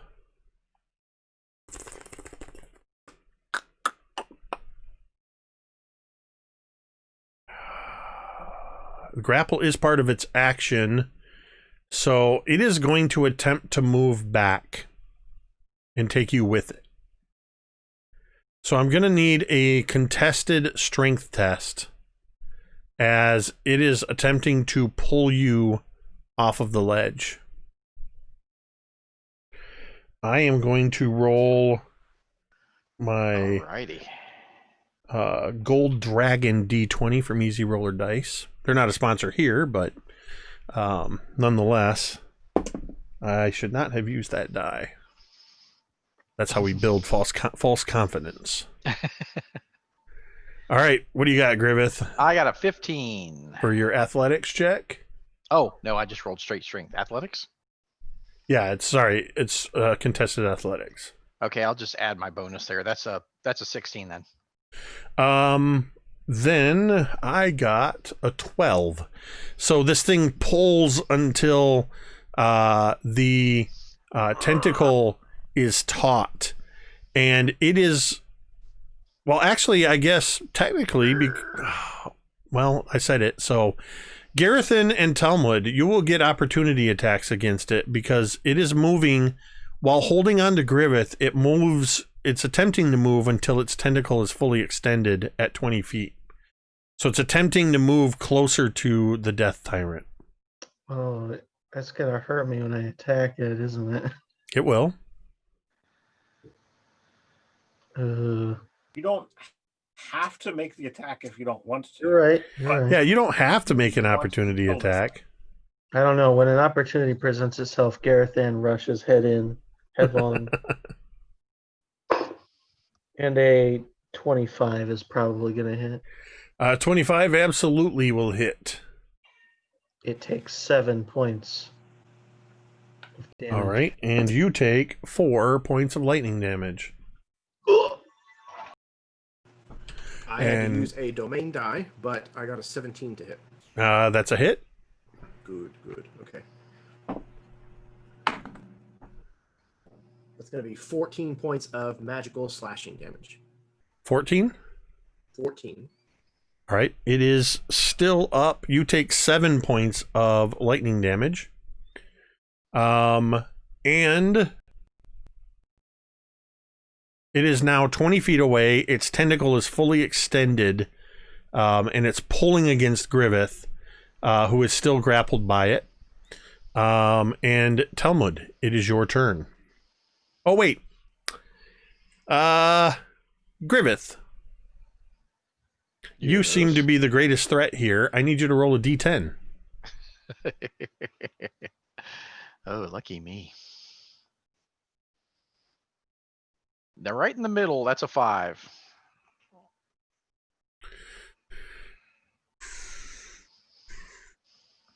Make a Constitution saving throw. Uh-oh.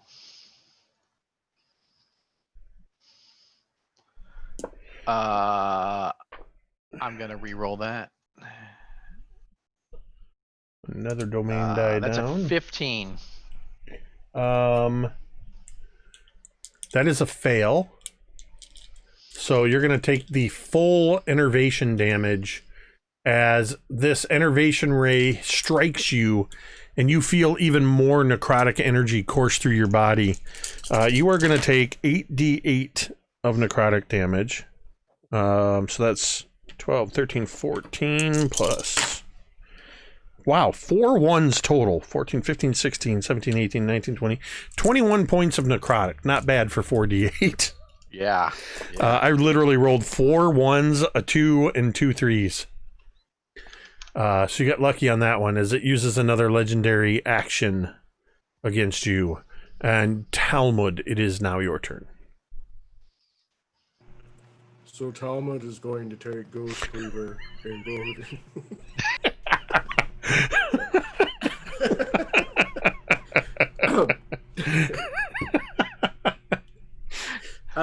Is this all speaking loud voices today, Gabe? I think so.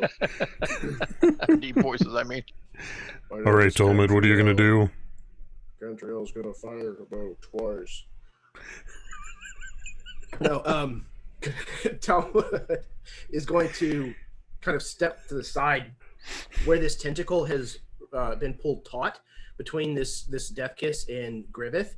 He's actually going to bring Ghost Cleaver up, and he's kind of like hopping up and down.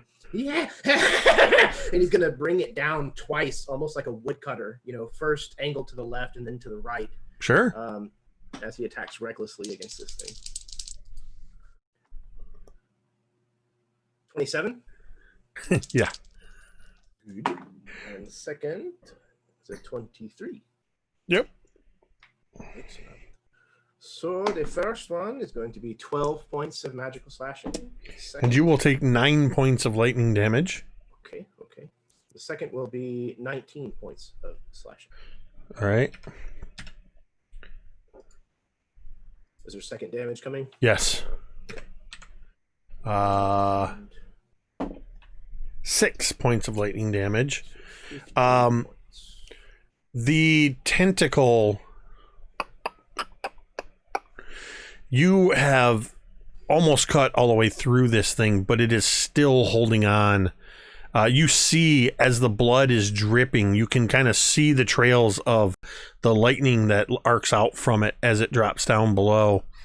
And this thing is now crying out, Gerithan, you just hear it. Must drink, must drink! And as this like lightning infused blood is splashing all over Talmud, and it's like arcing across his skin, he's actually like shuddering. Yes, I like this. I like you a lot. All right. Gerithan. So remind me of the positioning of these things, if you would. So the Death Kiss is 20 feet away, but its tentacle is still grabbing hold of Griveth, so it's sort of at the full extension. 10 feet behind that is the Death Tyrant, floating there. There are 3 specters in front of all 3 of you, and 3 more floating around.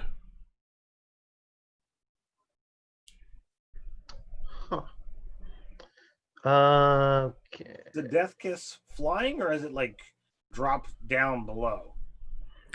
It's straight back. I mean, it's been flying this whole time. Are these things floating over the chasm? Yeah. Okay. That's what I thought. Indeed. Okay. Yeah, okay. So I'm going to start by using my bonus action to exhale fire at the Death Kiss. I can do it to a target within 30 feet of me. Okay. Needs to make a Dex save, DC 13. Save for half against this fire damage.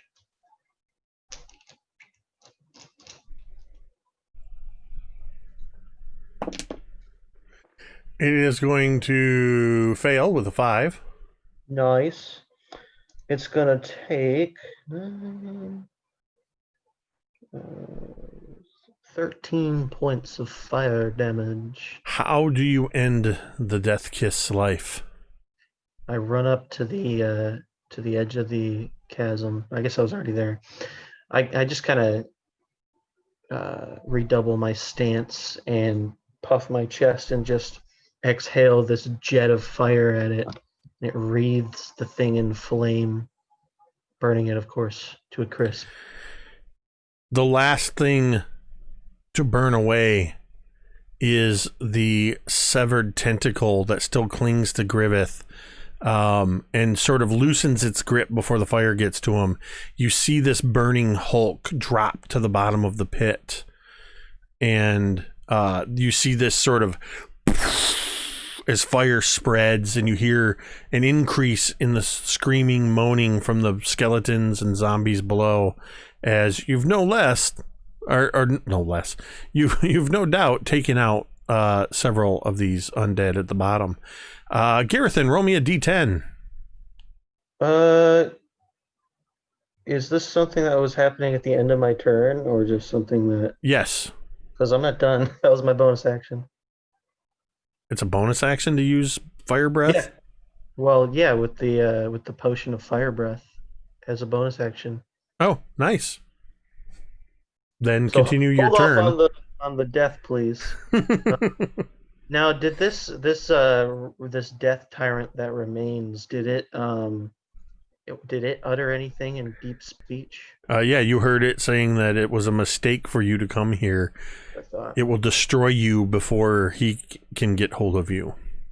I speak back to it, and I say, we will send you back to whatever dark hell plane you were spawned from. But then I won't attack it. Are the specters within reach? There are 3 of them. One that is directly in front of you. I attack the one directly in front of me. We're going to send you to a hell plane. I'm going to attack you first.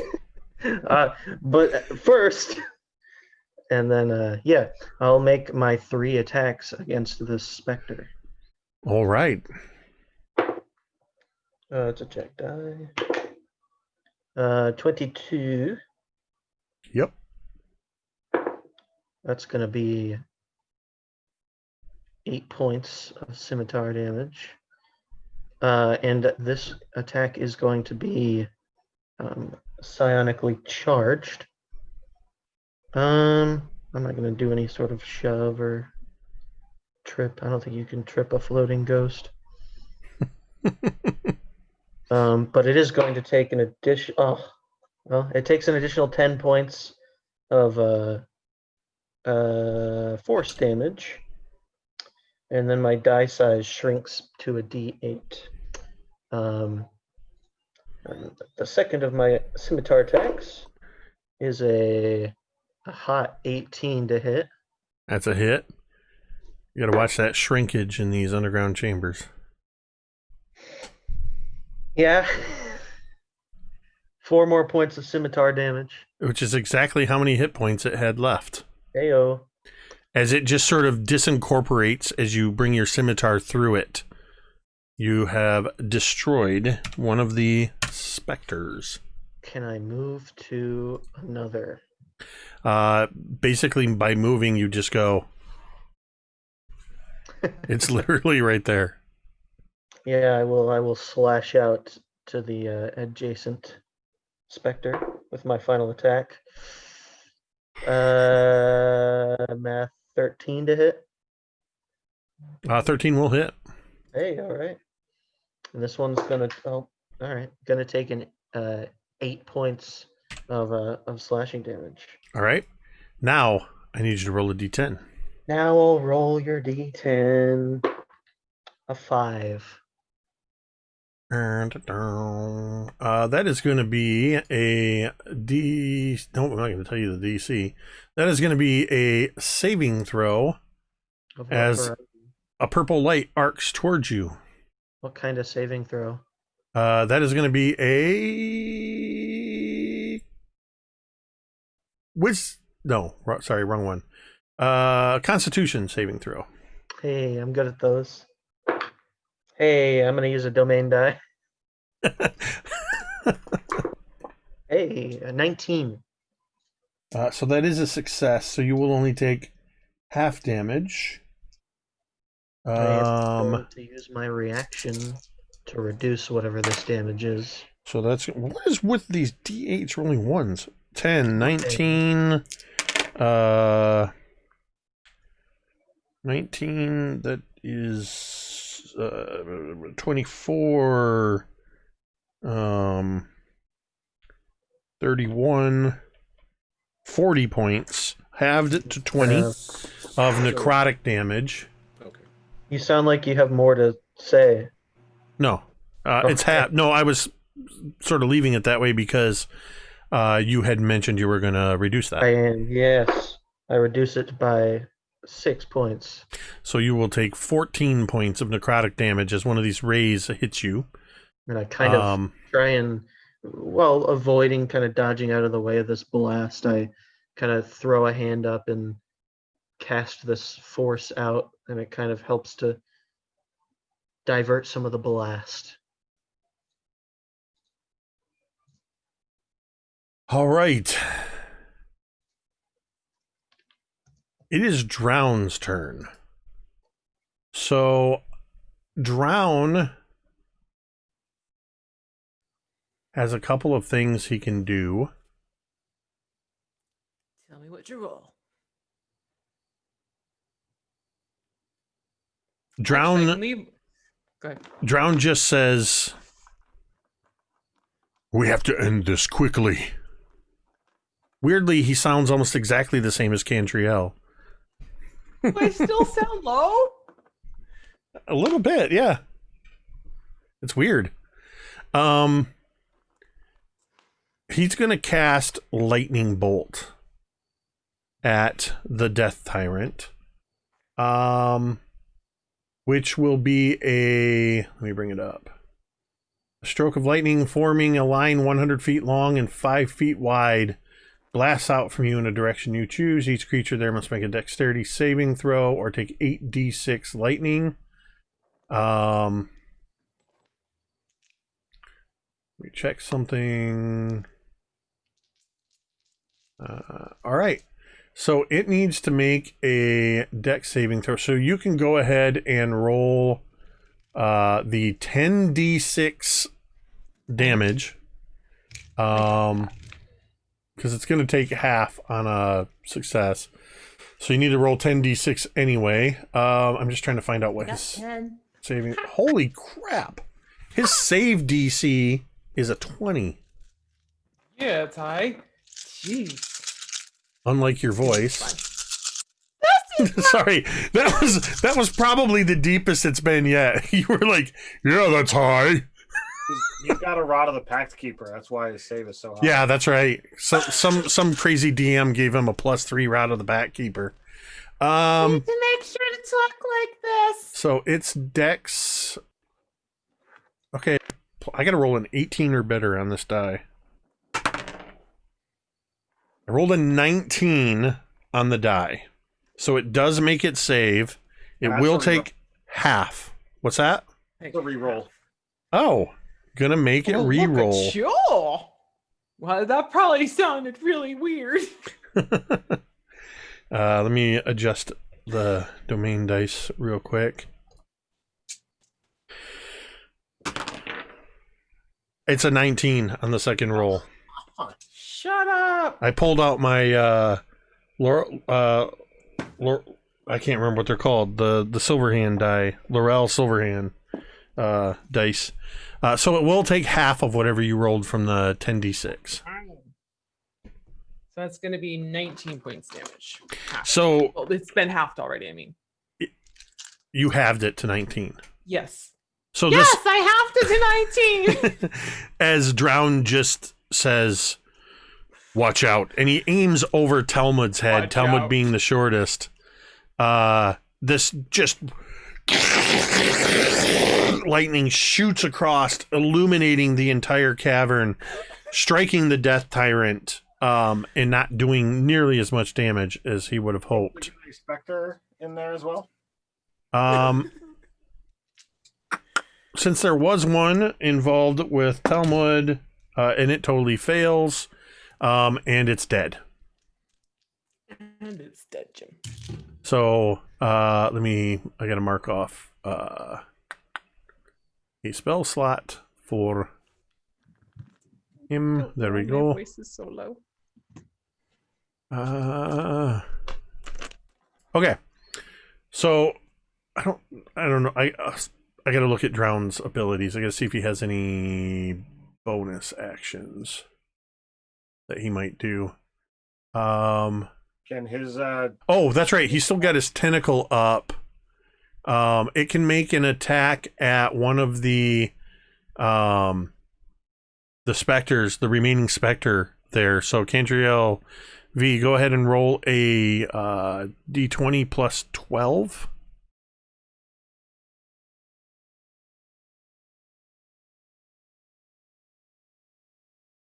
That's a 22.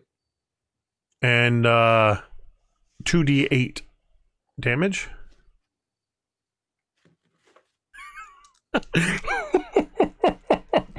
Oh my gosh, I have not heard that reference in probably 30 years, Jeremy. In our side chat. Did you guys see the size of that chicken? We're in the spirit world, asshole.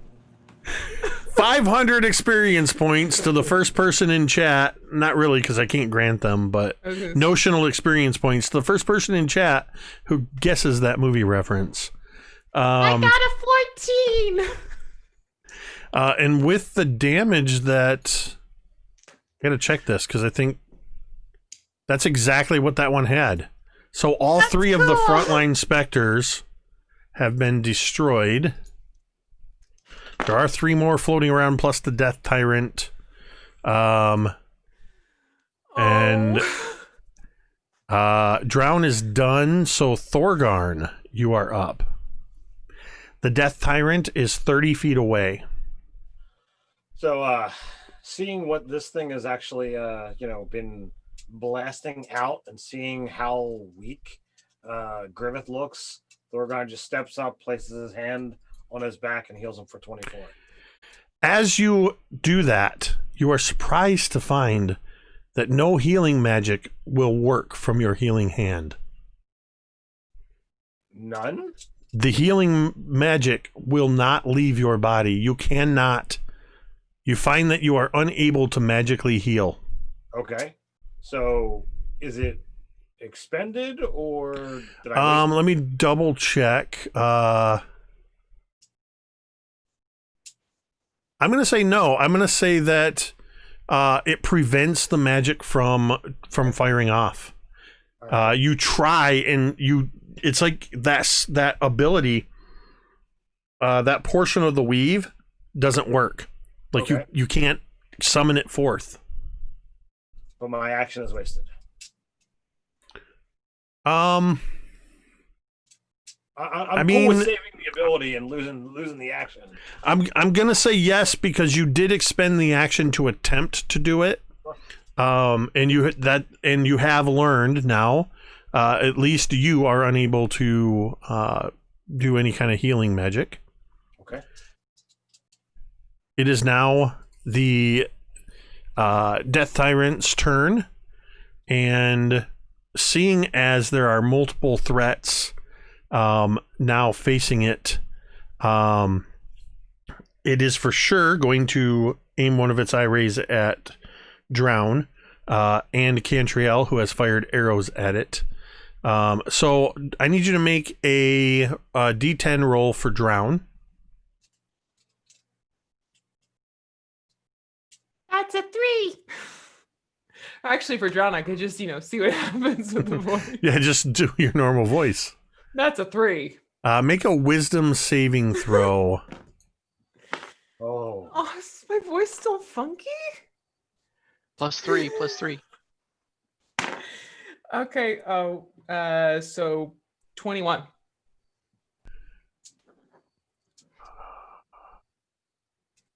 Okay, that's going to be a pass. I'm just trying to look if he has any natural abilities against fear. I don't know. So he is unaffected by that. Cantriel, I need a D10 roll from you. Reroll any 3. Okay. That's a 4. All right, I need a dexterity saving throw from you. Oh, a deck. Okay, cool. It is just unnerving how deep your voice is from that.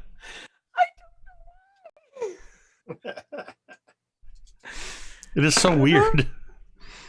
Okay, that's a 22. Okay. Let's see. On a failed save, there's nothing if you succeed. So, you feel for a moment as this light hits you. For just a moment, you feel yourself slowing down, and then you break free of it. Now, of the 6 of you, I'm going to roll a d6 to see who's getting the third ray. Gerithan, roll me a d10. Yay! Reroll a 3 and a 4. Can I reroll the 9? Because I know that 9 is really bad. Nope. Can I use domain dice to reroll the 9? So technically, we have there's a precedent that you can use a domain die to reroll any die roll. Yay! Alright, I'll only do it once though, so if it's a 9 again.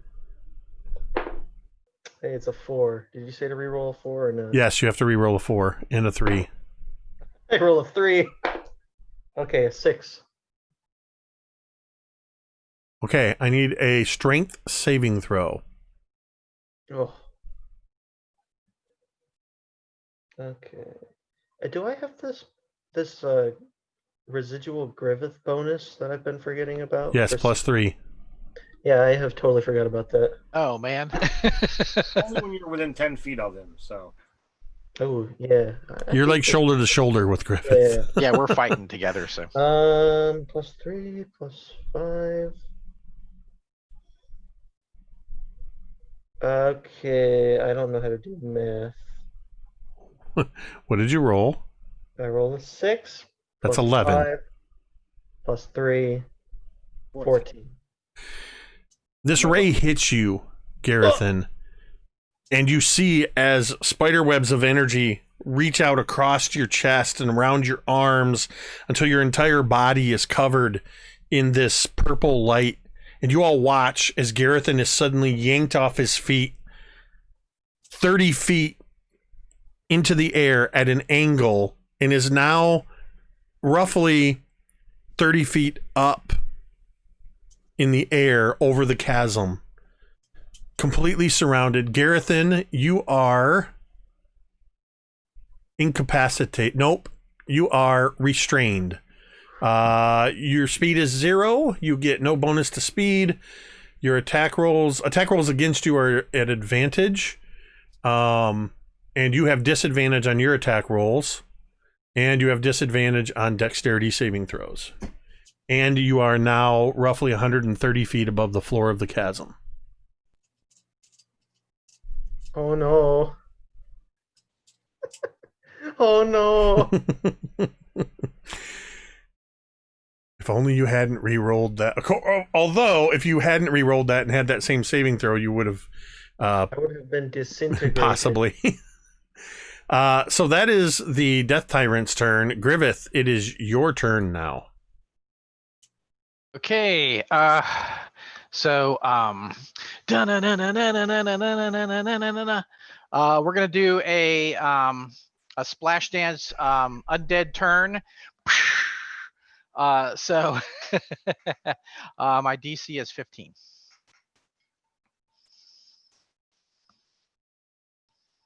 All right. That's a wisdom. Yes. That is a 26. How about the specters? Oh, yeah, that's right, because there's specters there too. There are 3 of them. Let's see, their wisdom. Okay, so 18, 4, 18. 1 specter is turned. Can you re-roll for the beholder thing, Death Tyrant? Please. Thank you. 17. Oh, dang. Okay. All right. That's it. So just the 1 specter becomes turned. What's your range on your turn undead? 30 feet? 60. Well, Or is it further? it's further. Like if they see me, let's see. I think it's 60 feet. Okay. I just was curious if it would reach down into the pit. I didn't think I it see what would. you're saying. Yeah, it won't reach the bottom Okay. of the pit, no. So 2 specters, one of them you see just floats away. And the other 2 are going to attack with advantage at Gerithan, who is being held telekinetically by the tyrant. So Gerithan. Oh, hold on. As a bonus action, I want to cast Sanctuary on Gerithan. Okay, what's that do? They have to roll my spell DC and Wisdom saving throw to attack him. Okay, what's your DC again? 15. Okay, so the first one gets a 2. It fails. The second one gets a 11, so it fails. It cannot attack him. What's the wording on that? To even be able to attack him, does it say they pick a new target, or? Until the spell ends, any creature who targets the warded creature with an attack or harmful spell must make a Wisdom saving throw. On a failed save, the creature must choose a new target or lose the attack or the spell. Okay, so they're going to choose a new target, which is going to be Griveth and Talmud, who are at the edge. So Griveth, it's not. It seems, even though it's past its save, it seems afraid to get too close to you. That's a 6 on its attack roll. Talmud, that's an 8, or excuse me, a 10. So also they don't want to get too close to they don't want to get too close to where Griveth is, which means we are back to the top of the order with Cantriel. I am so afraid to talk right now. Actually, before we do that,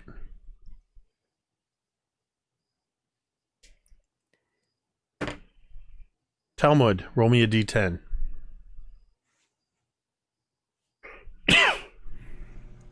The 8? All right. Talmud, need you to make a dexterity saving throw. It will be at advantage because you can see it. Oh. Okay. Yeah, you can see these eye rays manifesting as light beams coming towards you. Still probably not going to be enough. That is only a 12. Oh, are you counting Griveth's bonus? Oh, with Griveth's bonus, it's a 15. Excellent. You Plus three, fail. plus 3. Six. You feel your joints beginning to stiffen. And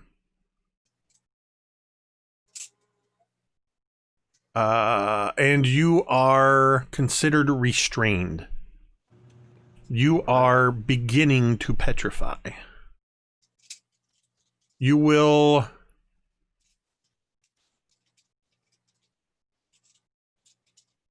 make the save again at the end of your next turn. Optimistic. Or rather, I was going to say, you will attempt the save at the end of your next turn. Now, Cantriel, it is your turn. Oh, bugger. Okay. One shot, two shot. She's gonna keep shooting at the Death Tyrant because I don't like you. You're bugging me. Talmud Dice Ogre says, "Quick, make a pose to be remembered by." Oh no! I do not like. That's a 22. Yes, that will hit. Okay, so then that is. Let me get back to the right section. 17 points piercing. All right. And then pulling another arrow, shooting that one. That is a 20 to hit. That is a hit. And that is 13 piercing. All right. Any bonus action? Yeah, she's going to shout to Talmud. God, I hope my voice isn't too bad. It is. Just assume that it is. It sounds great. Sounds great. It's not bad. It's just different. Talmud, I think it's time you really get into things. And Bardic Inspiration, it's a D8. All right. And Cantriel, roll me a D10. Yes, sir! Oh, it's a 1. As an elf, don't you have some kind of benefit against being charmed? Yeah, you can't. You can't. Is it that you can't? Or you have advantage against being charmed? That's what I'm going to look at. Hold on. Because I can never remember that with elves. I know you can't magically be put to sleep. Let me double check. I have advantage. Okay. So you will make a saving throw at advantage. Okay. I just had all these D20s. Where the hell did they go? There they are. How close are you to me, Cantriel? You can't be charmed with your. She's further back in the room. Okay. Yeah. So, what save again? It was a wisdom save. Wisdom save? Okay, so then that's going to be a 15. So just checking something real quick. I don't like the sound of that.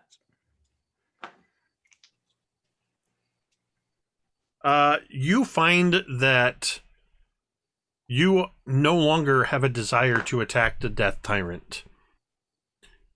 It's not as bad as you thought it was. It probably doesn't really want to hurt all of you. So, by the charmed condition, you cannot attack the charmer, or target it with any harmful abilities or magical effects. And you have No, you don't. That's not you. No, you don't. No. So yeah, you can't attack the Death Tyrant anymore.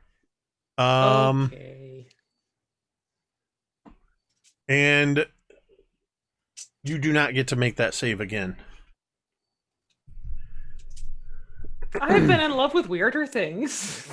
Oh, I'm not saying you're in love with them per se. That's entirely up to you. Free will and all that, but you definitely don't want to hurt it. Kidding around. That is the Death Kiss is dead. Talmud, you are up. There are 2 specters that are in front of you in Griveth that attempted to harm you, and the Death Tyrant. Well, I am slowly getting stoned, so I don't think there's anything I can currently do. Except make the save again. You do have, I mean, you're restrained, so you don't have any movement. But isn't there a specter right there, you said? Yeah, right in front of you. You can attack the specter. Can I still attack when I'm restrained? Yes. Yes. Disadvantage. It is at disadvantage. Well, I attack recklessly anyways, so that'll be a wash. I will attack the specter before I can no longer. 15. It's a hit. Excellent. And the second. You also had a inspiration die. 2, 3. Yes, I'm going to save that for my saving throw. Are you sure you don't want to burn it on damage? I mean, I'm pretty sure. Just checking. Okay, the second one. Did I already tell you what the second attack was? No. Fuck. It was 22? Yeah, 22. it's a hit. Okay, good deal. So 2 hits to the Spectre. The first one is 10 points, magical slashing. The second is 19 points, magical slashing. You magically slash the specter into nothingness. So yeah, even as he's like stiffening up and like the swings are harder to make, he's still like and he's cutting and this thing just like comes apart almost like paper and water. And then he's starting to slow down. No. So now for the saving throw.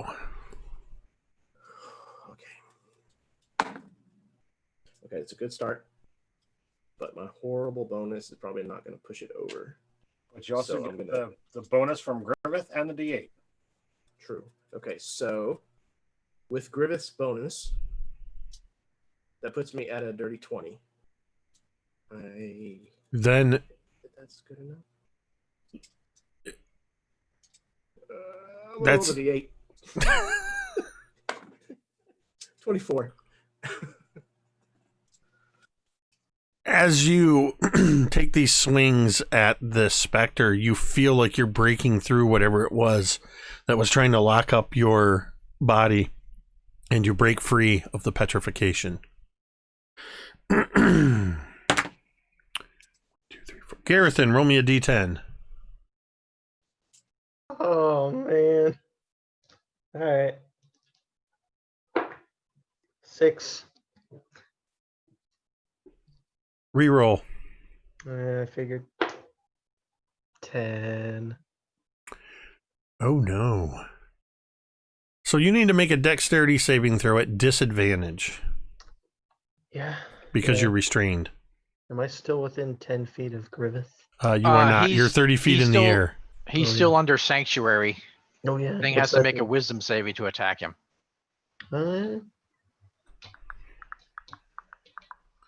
What's the DC on that? 15. Wisdom. Okay, it does not attack him, so it's going to attack somebody else. It's going to attack Talmud. At least it's not an advantage. So Talmud, you need to roll a d10. D10, okay. A 5.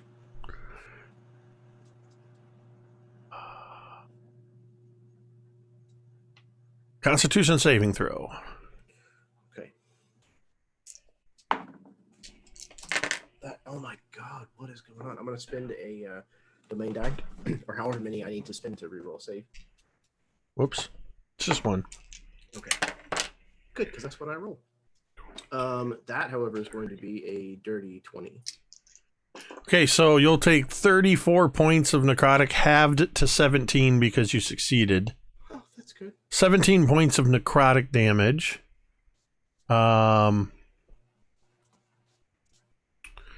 And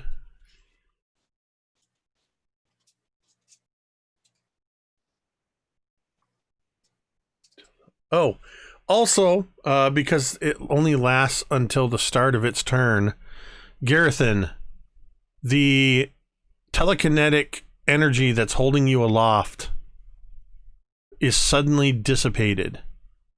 Ah. And you are falling. Ah. Do you have any reactions that will help you? Oh, let me take a nice little peruse. So I have The irony is the only person I know that has a surefire reaction to help you is Fig. Oh, no. I'm going to check Drown's abilities because I'm certain Drown would do something if he could. I have shield and my protective field, and neither of those will help unless unless the ground wants to make an attack against me. The protective field might help with damage reduction when I fall to my death. I do have something, but it's not a reaction, so not really. What is it? It's that amulet I'm carrying that may save me from a deadly fall. You have, 60 hit points left? I have 60 hit points left. And I am going to roll 1, 2, 3, 4, 5, 6, 7. These are all the D6s I have in front of me. I mean, I survived a 120-foot fall through razor blades. You're lucky. I see 3 1s. So there's 6, 11, 15, 16, 17, 18. That was... so I got to roll 6 more. I'm gonna go ahead and roll. So what I say that was 18, 20, 28, 29, 35 points of bludgeoning damage as you fall on top of and in the midst of nearly 200 undead zombies and skeletons. Okay. So you sort of crash violently into these bodies. And I am going to also need you to roll me a d20. Because we did this for Thorgarn as well. We're rolling... Oh. Is this the... wow, I don't know what this is. Who's this guy? I can never quite remember what page this is on. I rolled a 12. Are you looking for lingering injuries, perchance? No, I'm looking for system shock. It's in the same area. I can just never remember exactly where it is. It's back in the DM's workshop, I think. Yeah, I'm just trying to remember where exactly. Oh, here we go. You rolled a... Oh, sorry, roll a d10, not a d20. Okay. 9. You cannot take reactions until the end of your next turn. Oh. Yeah, I'm not restrained anymore, though. That's good. No, but you are prone in the midst of hundreds of undead at the bottom of the chasm. And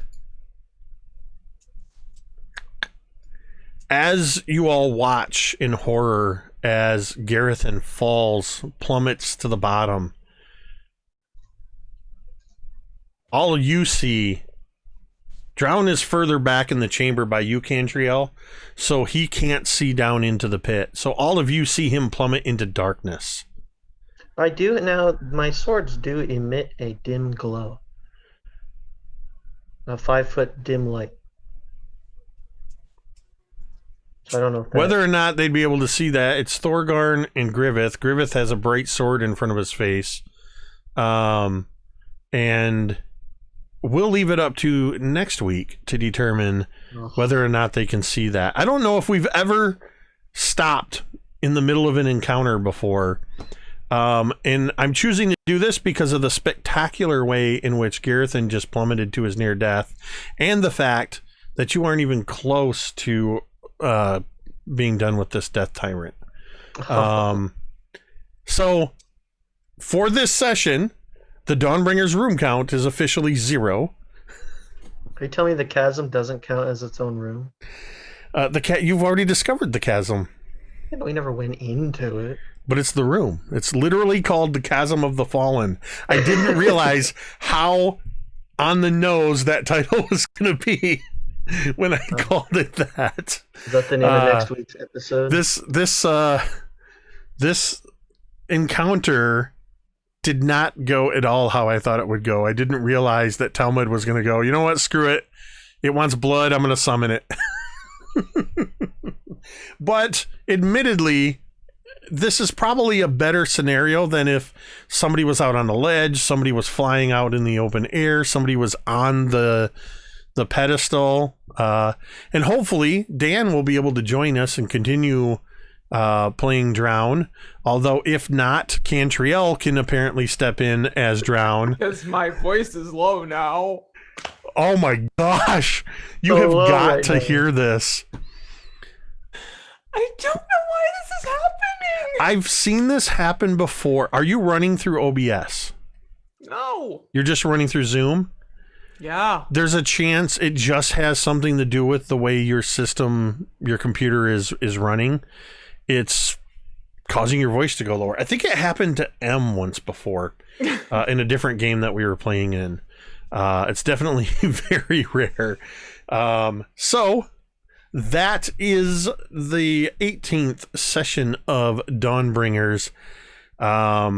Thank you so much to everybody who tuned in tonight. A huge thank you to Indigo Chameleon, who brought 30 people over in the raid.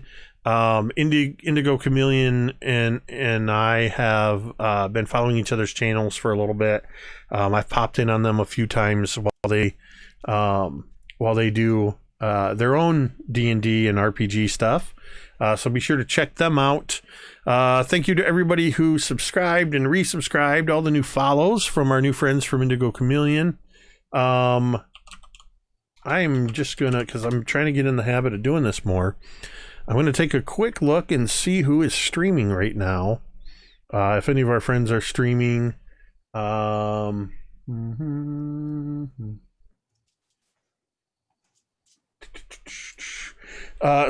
anyway, I mean, we could read Critical Role, but that's like dropping a drop into the into the ocean. We're not going to do that.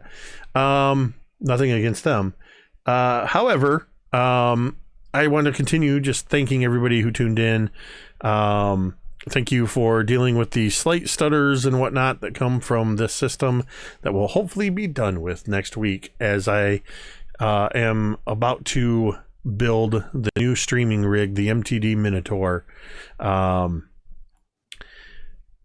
I do want to remind you that tomorrow night at 10 p.m. Eastern, just like every Friday night, right here on Mini Terrain Domain, Alan from Check for Trap CFT RPG, along with his crew that includes Northeast Geek, who's been hanging out with us in the chat, Tamiko, our friend, our wonderful friend Tamiko, who couldn't join us tonight apparently, or is quietly stalking, as well as our friend Chad and Sam.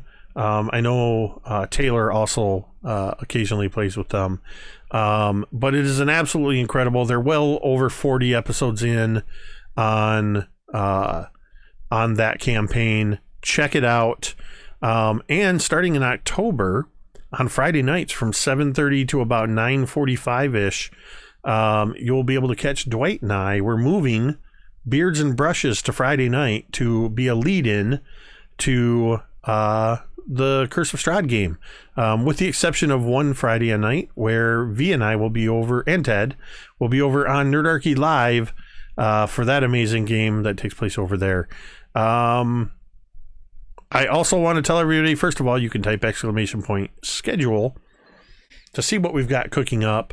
But we're looking at roughly in October, about the first or second week, we are going to be coming back with All That Glitters. We've rearranged things a little bit. We're having a new DM and we're going to have some new players, but never fear, I will still be playing 6 Days Until Summer, the Tabaxi Bard College of Swords.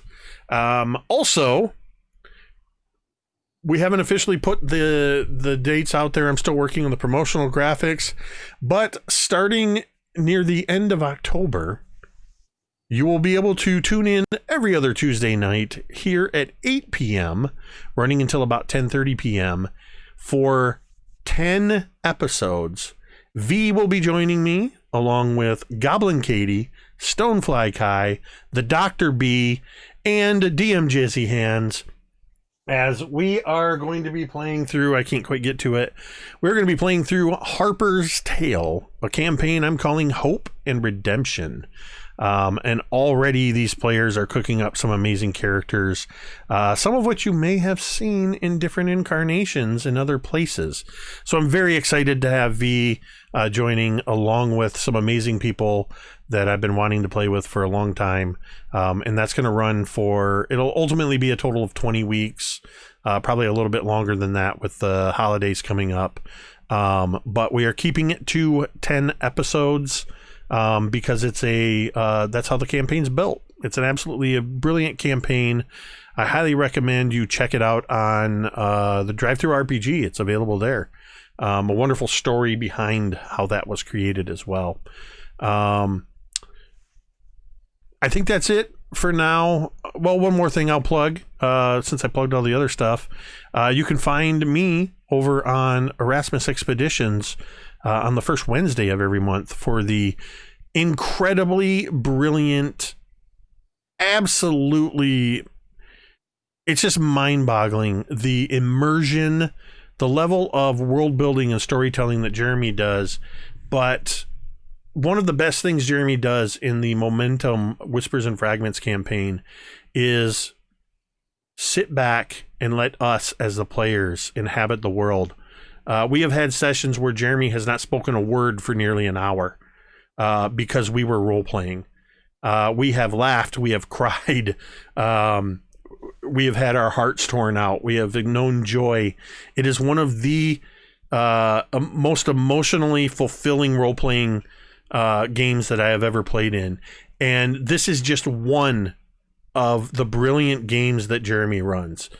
Jeremy is an absolutely incredible dungeon master and game master, for anything from Transformers to Teenage Mutant Ninja Turtles to Mad Max, mixing. He takes a little bit of this, a little bit of that, and in addition, he creates his own RPG recipes with things like I said, with Whispers and Fragments. He's got Beneath the Banner's Shadow. All these, get over there. I don't know if you've hit 400 subscribers yet, but everybody that's here, there's 17 people here. If you haven't already subscribed to Erasmus Expeditions, go, please do it.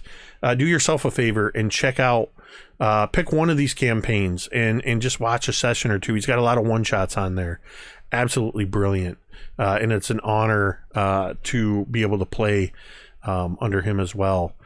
And I don't want to leave you out, Scotty. I know you guys have launched some pretty cool stuff with quest givers. You've got a lot. There's a ton of great quest giver stuff that is out there. I think you can just go to questgivers.com, I believe. Yeah, that's it. Just questgivers.com. Yeah, it truly is incredible stuff. We've run at least one adventure from it here as a sort of side quest one time. Had a lot of fun with it, and there's a whole series of these adventures. The presentation is so unique with I believe Gareth does the cover illustrations. Am I correct in that? And then you do a lot of the terrain building. You guys do the terrain building and photography. And I believe Jeremy Pilipow from Black Magic Craft just did some with a recent module, correct? Yeah, we just did a collaboration with him, which is a really creepy, cool adventure. We're also working on a couple other of influencers on YouTube too. So be looking out for those also. And Zach doesn't stream really, other than playing in games with me occasionally. But I will say I've seen Zach's prep. I've helped Zach with prep, and I've listened in occasionally on games that he runs, and he plays a lot with his college friends online, but not streamed. And I'm pretty proud of. I think Zach not rivals, is better than me at D&D prep. Because I've run entire 3-year campaigns without writing a single thing down. That's just the way my mind works. But in 1 month, Zach knew a module better than I did because he's just one of those super prep DMs and takes extensive notes. And we saw it with all the preview stuff that Fig was seeing for through Gerithan's eyes. All of that narration was written by Zach. For me, I asked him to write it down. I tweaked it a little bit here and there, but it was like 95% of what you heard was verbatim what Zach wrote. I'm just honored to get to play with all of you guys every week. Truly amazed that I'm surrounded by some awesome people, some of the most awesome people that I know.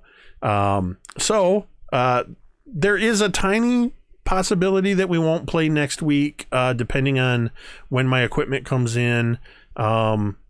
I should be able to hopefully get it built and tested. If not, I may have to limp through one more Dawnbringers game with this. But you can just stay tuned to @MTD_Jake on Twitter to find out for sure. The last thing I want to say, even though I just spent the last 5 minutes or so just loving all over these incredible players, I do want to thank them each individual as I do every week. Thank you, Scotty. Even though he's not here, he's with us in spirit. Dan, V, Zach, Ted, Jeremy. I almost called you Jamie for some reason. I know your name. And M, who also is with us in spirit. Thank you to all of these amazing players, without whom it would just be me talking to myself for 3 hours. With that, we are going to go ahead and end this stream the same way we end every stream. And you can say it with me if you want. Mighty dead. My name's Cantriel. I don't know why I sound like this.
you.